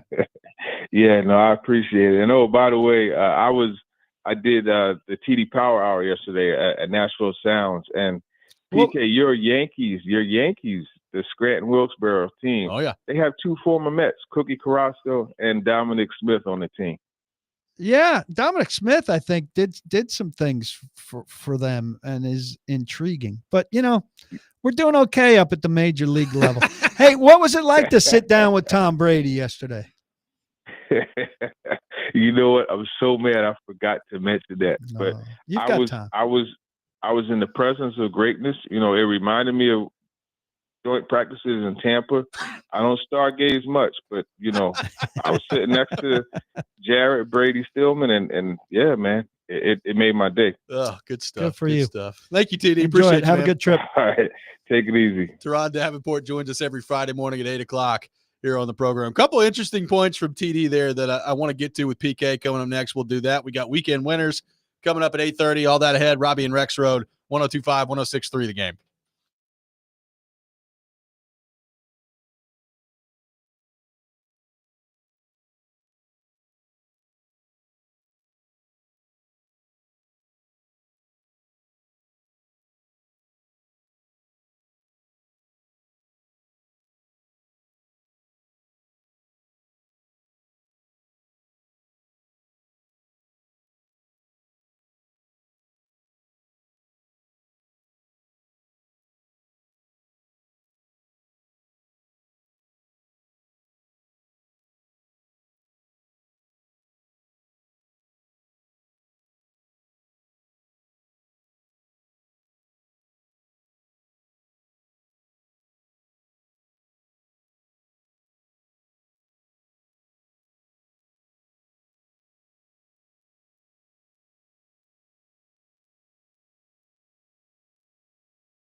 Tune in to Totally Hits 93.3 tomorrow as the Cats take on the Oregon Lightning. Pregame starts at 4:30. Kickoff at 5 o'clock. Coverage also available on the Totally Hits 93.3 app and at totallyhitsnashville.com. Robby and Rexrode brought to you by First Horizon, Big Bank Muscle, Small Bank Hustle. Visit firsthorizon.com/getitall. Live from our Busy Bee Plumbing, Heating, and Air Conditioning Game Nashville studios. Home of the $99 yearly Beehive membership where the buzz is always about great service. Robbie Stanley, Paul Kuharsky, Ian Safar here with you.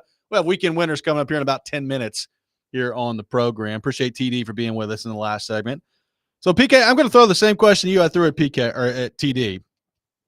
You know, Brian Callahan talked about Tony Pollard earlier this week and how probably in a perfect world, they want to split things up a little bit more than they did last year from the running back standpoint. Now, you know, part of last year was Tyjae Spears was dealing with some injuries throughout the year. So the production really wasn't there from him for the most part. But I have questions, PK, about how equipped they actually are to do that with their running back room.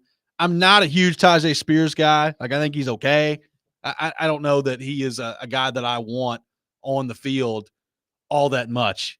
That's just me. Maybe you disagree with that. But how do you view their running back room and how equipped they are to actually do that and split things up a little bit more than they did last year with Pollard? I am not a Spears guy either. I like him catching balls in space, but I don't really like him taking handoffs.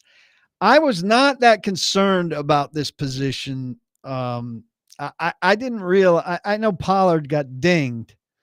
But this is from James Foster, who last week at paulkuharsky.com wrote James Foster's honest take.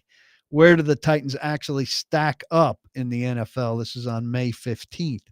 And regarding running backs, he wrote of Pollard, in weeks 1 to 9, he averaged 4.38 yards and 3.79 yards after contact per attempt.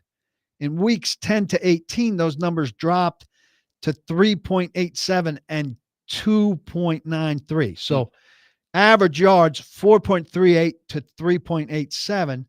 After contact, 3.79 to 2.93. Those are significant drops. Yep.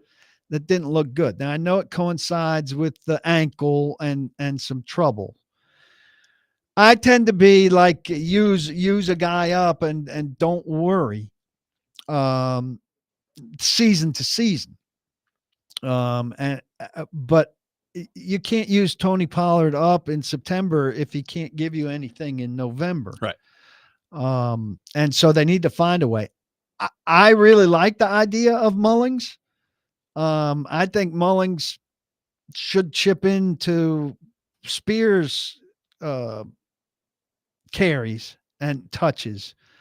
I like more two different kind of backs than two same kind of backs, and Pollard and Spears are similar kind of backs. So my hope there is that Mullings emerges and is able to do a little bit of what they're talking about as opposed to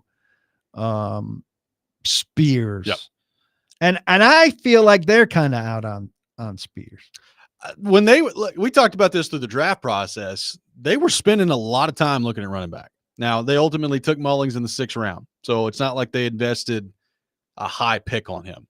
But they spent a lot of time looking at running back, and I'm interested to see what that's going to mean for Spears. Like, the numbers you bring up with Pollard are concerning, so you'd like to have another option. Like Mullings last year in Michigan, first off, he was there for 5 years. Last year was the first time he got significant playing time. So he had 185 carries last year, 948 yards, 12 touchdowns, 5-1 attempts. He was a linebacker. And yeah, exactly. So he's been a position switch. He played running back for 2 years at Michigan. But can he be a guy that gives you that maybe he's the second guy who gets the carries? And Spears at that point is more of a third down situational passing guy. But then the question becomes, PK, like, if that's all you want Spears to be, what sort of value is that with your team? I don't know. I'm just throwing it out there. It's a very niche role. I mean, I don't, Callahan says, yeah, there's room for 3 backs. room, yeah, but like you're saying, the third guy is going to have a very minimal role, and they clearly wanted a bigger back who could do, seems to me, short yardage and goal line. Yep. Between the tackles kind of stuff. They've got a rebuilt right side of the line now that seems like should be a heck of a run blocking side, with Zeitler and Latham. For Mullings, particularly in short yardage situations, maybe to go behind. But dividing carries three ways seems to me to really not lend itself for people to get in any kind of sustained rhythm. Yep. And I'm a believer in sustained rhythm. And I think they will go with hot hand. I think we'll see plenty of Pollard when Pollard gets going. I think where you can really save Pollard is if you're getting blown out, which I think there'll still be some situations where that's happening. If you happen to pull away, maybe last series of a half, if you're not in great position to go down and score, or last series of a game, if you're not in the position you want to be, yep. and stuff like that. I hope they can make it work. I'm not wild about trying to, say, hey, if we've got 25 carries here, let's make sure the distribution is good. Yeah, like we all realize not everybody's Derrick Henry. Like we've talked a lot about Derrick Henry today. Tony Pollard's not Derrick Henry. So I realize you can't just, if you give him the ball 27 times a game, it's probably not going to end well for him at the end of it. And he's probably not going to have a whole lot left. I get that. But I'm less worried about divvying things up equally. Like to me, Tony Pollard, I'm looking at the rest of their offense right now. I mean, he's what? Maybe your second best offensiest player. And, outside of what we don't know about the quarterback yet. Ridley, I feel decent about at receiver. Yeah, Pollard may be your Pollard's best. probably like your best or second best offensive player. So I need him on the field. Yeah. I mean, I would hate to see something like, Pollard just is fine the first two series, and all of a sudden Spears is out there in the third series with an intentional, like, we're reducing Pollard or managing Pollard. I hate stuff like that. And I don't think they're thinking along those lines. I hope we don't see anything like that. Matt from Camden says, crazy how they want a bigger back when they literally let Derrick Henry walk out the door last year. Says Henry would still be here if the Titans would have prioritized him. This let is a predominant thing. Like they let him leave. Like he had a free agent has all the power in what he does. Now, I mean, clearly they could have made a bigger effort to keep him, but ultimately the lever has the power in going or staying. Like, especially when it got to that point. Now, maybe before that last season, could they have made a stronger effort to get him signed? Maybe. Like, maybe that's where it's different. But, like, once that season played out, like, I don't know about you, before he even got on the microphone at the end of the game, he was gone. Like, they were trying to trade him, were they not? Yeah, I mean, he was gone. But by the time that season went, so you can make the about argument. Trading him. It's a team in flux, and part of being a team in flux is that, your star players aren't necessarily dying to be in the middle of a team in flux. Right. 615-737-1025, our phone number. Weekend winners coming up next. We got a busy weekend coming up in the world of sports. We'll get into that. Robby and Rexrode, 1025, 1063, The Game.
It's time to pick some winners.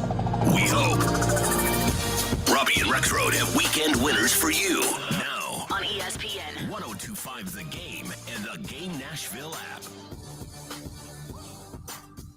It is that time of the week, time for weekend winners here on the program. Busy weekend coming up. A standings update in the competition. Rexrode, his White Sox bets paid off last week, Ian. Yeah, he got all three of them. Gained some ground. Which means overall he went 4-2 with his lock, leading the way. You and I at 3-3 last week. I did not get my lock. You did, which brings the overall standings. Rexrode in first place, 40-32 overall, 8-4 on his locks, 48 points. I'm 38-34, 8-4 on my locks, 46 points, so 2 back of Rexrode. Ian also 38-34 after taking over for Keyser, 6-6 on his locks, 44 points. Still a very tight competition as we enter into Memorial Day weekend, coming up in weekend winners. I shall sit in judgment. Kuharsky's going to sit in judgment. Kuharsky's been running some numbers on a team that I guarantee you is going to come up in this. So we'll get to that a little bit later in this segment as well. We begin with the Edmonton Oilers and the Dallas Stars in game number 2 coming up tonight. The Stars take game 1. They were trailing 3-1. They get basically a power play fest in the third period, and they end up winning game 1 at home. So game 2 coming up tonight in Dallas. Ian, let's start with you. Who we got between the Stars and the Oilers in game 2? I have a feeling this is going to be a long series, so give me Edmonton to even her up. Going with Edmonton in game 2. Joseph Rexrode sent in his picks, 4 days ago in this competition? Might have been Monday. He's getting ahead of things. He has got the Oilers as well in this game. And I hate to make it boring, but Ian, I'm kind of with you. Like, I think this series is going 7. So I don't really see the Stars going up 2-0. I'll go Edmonton, McDavid and Draisaitl specifically, a big response. Did you see the glance that they shared? I saw the glance they shared at the end. Could be a bad night for Dallas tonight. We'll see. So an Edmonton sweep in game 2. PK, your thoughts on Edmonton and Dallas? McDavid, have we all seen that little tirade? We've seen it. Not good enough. Yep. His teammates didn't seem to really be reacting before they closed the curtain. I know it. That gave me a little concern. I know it. The Pacers and the Knicks coming up in game 2 tonight. The Knicks, after blowing game 1, a 6-point favorite in this one. I'm going with the Knicks in this one. I am confident that the New York Knicks respond. They even this bad boy up at 1. They're going to win by double digits tonight, Ian. Ian, your take on the Knicks and the Pacers, which you're terrified of, coming up in game 2 tonight. Yeah, I was saying earlier, like against Boston, I felt better about a rebound game given how they had played in the losses and the whole situation around it.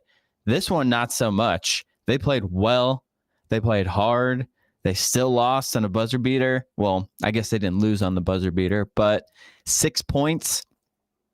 I'm going to take Indy to cover. Give me Indianapolis +6. Going Indy +6. Yeah. Rexrode also going Indy plus the 6. PK, your confidence level in your beloved Knicks tonight. I would go Indy +6, but the Knicks are going to win.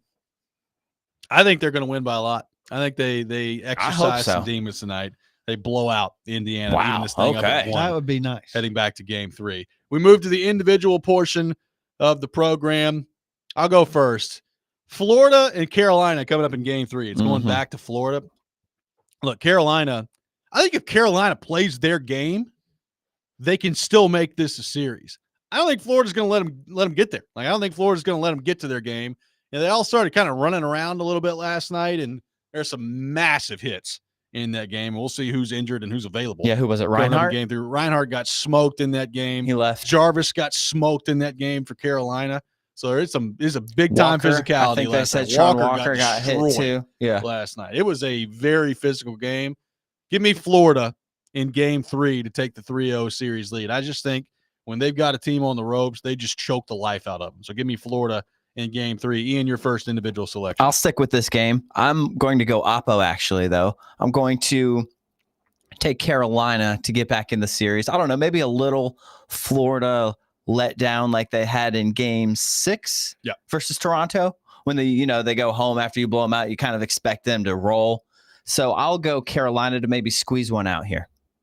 Joseph Rexrode going with the Oklahoma City Thunder, the next dynasty in the NBA, minus 3 on the road against Minnesota in game 3. So Joe Rexrode going with the Thunder to take a 3-0 series lead in that one. I'll just go ahead and spoil the rest of Rexrode's picks because he's doing the same thing he did last week. Yeah, yes. The Chicago White Sox are taking on the Rangers this weekend.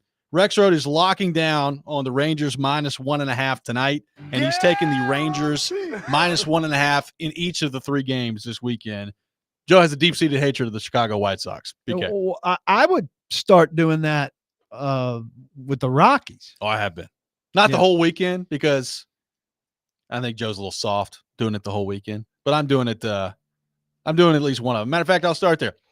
The Rockies taking on your beloved New York Yankees this weekend. I looked, Ian, to see if the line had moved at least 2.5. I mean, on the FanDuel Sportsbook, it still says it's still 1.5. 1.5. So give me the Yankees. I'll do Friday's game. I'll do tonight. Give me the Yankees minus 1.5 against the Rockies. Make it my lock. PK, as you pointed out, the Rockies 8-42 through 50 games. It's unbelievable. Worst 50-game start you've ever seen.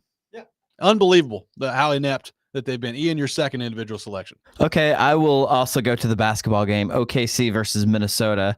I think I'm going to take actually the T-Wolves in this one. I'm not really sure why, but home court. Yeah, I got 3.5, but I'll take 3, whatever. There you go. So Minnesota plus 3. Minnesota plus the 3 against Oklahoma City coming up in game number 2. Ian, kick us off with your third individual selection. Okay, I will stick with baseball, but I will go that game I have considered Yankees-Rockies. We'll see if I go with that last, but I'm going to lock tonight Dodgers 1.5 versus the Mets. The mid-season meltdown for the Mets is probably underway. Will Soto swing? That's another it should be a prop bet for the game tonight. Will Juan Soto swing the bat at any point? So, the drama in the Mets, it's always something with these guys. Ian going Dodgers minus 1.5 against the Mets. Give me Edmonton against Dallas in game 3 at home to win. So I'm going Oilers winning 2 in a row. Okay, you're just going for it. I think Ekholm will be back in game 3, and I think that'll make a difference for them on D. So give me Edmonton in game 3 against Dallas to take a 2-1 series lead at that point. I'll go ahead and kick us off with the last one. Florida against Carolina in game 4. They complete the sweep. Florida's sweep. Oh, you're going Carolina. sweep, huh? So they're going sweep. I mean, Florida against Carolina in game 4. I'm doubling down on the Panthers. Ian, your final. All right. I'll go with the cheapie and take the Yankees. Going for tonight's game? Tonight. Yep. Versus the Rockies. Yeah. Going Yankees minus 1.5 against the Rockies. Now, PK, a lot of pressure on your Yanks here. If they let us down against the Rockies, I'm coming after you. I have to say, I mean, you got to be impressed with what the Yankees have been doing. They score a bleep ton of runs most nights, and then yesterday they win 1-0.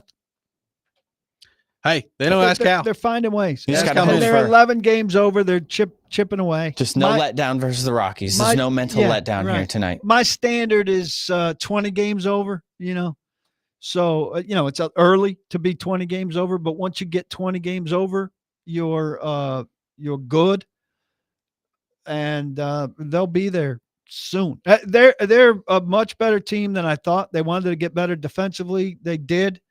And to be doing what they're doing without Garrett Cole, I think they take care of business against somebody like Colorado. Would you say it's too early to be 34 games under 500? I would say it's far, far too early. I think it's like two times too early to be 34 under. Unbelievable. You can get in the building tonight in Colorado, by the way, for $42. That's higher than I thought.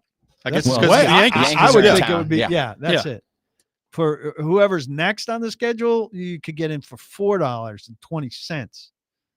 I would think the get-in price in Colorado, generally speaking. I mean, their next series at home is going to be against the Mets. So a lot of New York teams, like, let's do this. Let's say June 20th, Diamondbacks, Rockies. Yeah, that's got some potential. Well, this could be the next test for the Mets and where they really are. If they play the Rockies next series and they lose a couple of those games, well, they maybe are they a little bit of a situation there.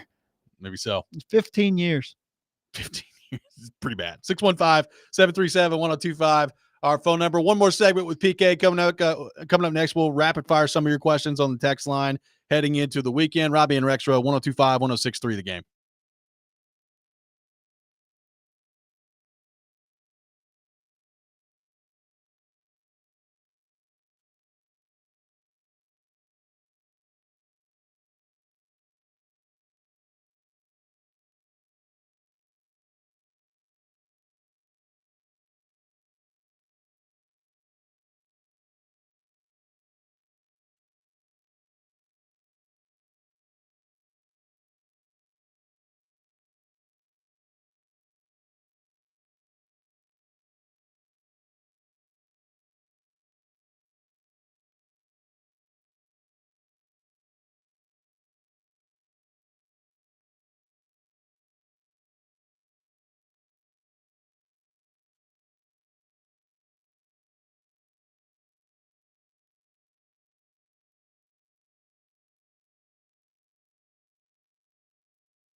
Robby and Rexrode brought to you by First Horizon. Big bank muscle, small bank hustle. Visit firsthorizon.com/get it all. Robbie Stanley, Paul Kuharsky, Ian Safar here with you on this Friday morning.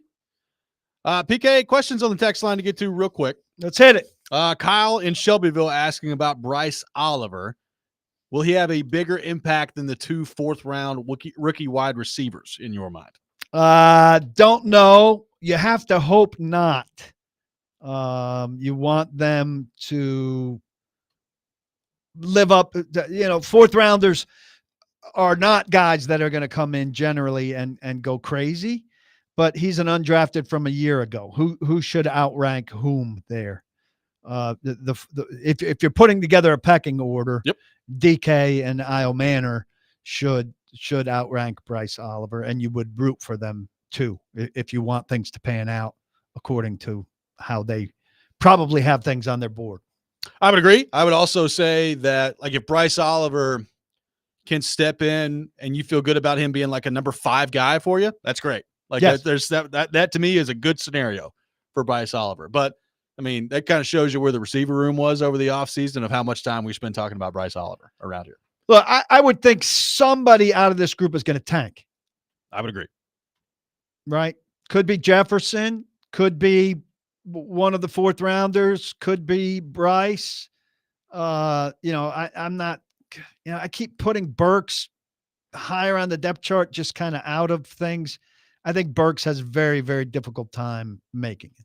Going back to the Derrick Henry discussion, we got a texter that talks about the era that Henry plays in and whether or not that works to or against his advantage in terms of him being really, as you pointed out earlier, kind of the back of his generation.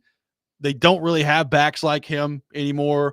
I would agree where Saquon, especially if he continues to play like he did last year in Philadelphia, is going to be in that conversation as his career moves on in terms of Hall of Fame running backs and some of the numbers that he might put up. But we've had a couple different questions on this, so I'll combine them all into one. What do you make of the era, how that affects the Derrick Henry conversation? For Hall of Fame? For Hall of Fame. Yeah, also, I think it's big. He's singular. I mean, he's a singular guy in kind of historically, but absolutely in his era. In a time of diminished running backs, he was a meaningful, distinctive, very singular running back. That is a big part of his case. We've also had it asked the other way of, does the fact that defenses are not really geared to really stop the running back anymore, does that work against him in that conversation? I don't think so. I mean, you're not geared to stop the running back, but nobody wants to give up rushing yards. I mean, stop the run is the first item on every defensive game plan. And Derrick Henry dictated that you bring somebody extra into the box every game. I got somebody, Ben wondering if you have any recommendations for Memorial Day activities. Doesn't seem like people celebrate it much anymore, except as a day off of work. You know what? This city tends to empty out this weekend. I agree. And it's kind of dead. We've got family friends who have a phenomenal event, a kickball get together at a local park. So everybody brings food. And the kids play kickball on one field, and the adults and older kids play kickball on another field, and it's an absolute blast. I mean, you brought up the weather. Yeah, so there may be no kickball, it may be peeling into somebody's it could be storming, house. but even like it's nice. Don't get me wrong. There's nothing wrong with mid-70s, but I mean, there have been Memorial Days in the past where you're talking like 91 it's hot. degrees. Yeah. It's like the unofficial launch to summer. I was walking around yesterday. I was like, feels good out here. It's like 72, Yeah. 73. We just got invited to friends tonight where I'm sure my buddy who's a Celtics fan, but I'm sure he'll engage in the Knicks and we'll sit outside and have a jolly good time. Are you or are you not turning the Knicks game on before 7 minutes remaining in the fourth quarter? Oh, well, he'll have it on. So, Okay. but I mean, how intently we pay attention to it, depends on how close it is and you may not have to. What else is going on. Goes the way I think it's going to go. Could be over by the time. Although I guess, given the way last game went, nothing's really over in the NBA playoffs. Yeah, especially with these two teams. These are teams. two big comeback teams. And this could prove to be a better series than the finals. I'm not buying OKC as like it's a little early for me to crown them. I would agree. I think they're the best team, but again, best team does not always mean we might have the best player too. I think they do. They have the best player. So SGA, I mean, he is like he's unbelievable. He's on a crazy roll right now. It's pretty interesting in that for a peripheral like observer like me, I don't know him at all. Yeah. I would also wonder like how much of that has to do with the fact that he plays in Oklahoma. Right. Yeah, we had OKC versus Indiana. Right. So let's go. Middle But America. who's the last unknown MVP in the NBA? You know, and that's on me. You know, I mean, it's not his fault I don't know him. Right. That's my fault I don't know him. Around but here, we I don't remember know him more from Kentucky. Exactly. Almost. Yeah, exactly. So it's going to be interesting to see it this weekend. But I don't know him, and I don't care about him. Like, unless he's playing the Knicks in the finals, then I'll get to know him. Otherwise, sure. But he's pretty pretty good. I'll watch the last 7 minutes of finals games, and that's the degree to which I'll get to know him. BK, it's been a great 3 days. Yeah, Thanks I for being really on with enjoy us. it. Thanks to Chase. Thanks to you. Thanks to Joe. Thanks to Ian. And I wish everybody out there a great Memorial Day weekend. During it, don't block the box and be sure to lock your locks. That does it for us. We'll be back on Tuesday morning. Hope everybody has a great weekend. Coming up next, Chase and Big Joe, 102.5, 106.3 The Game.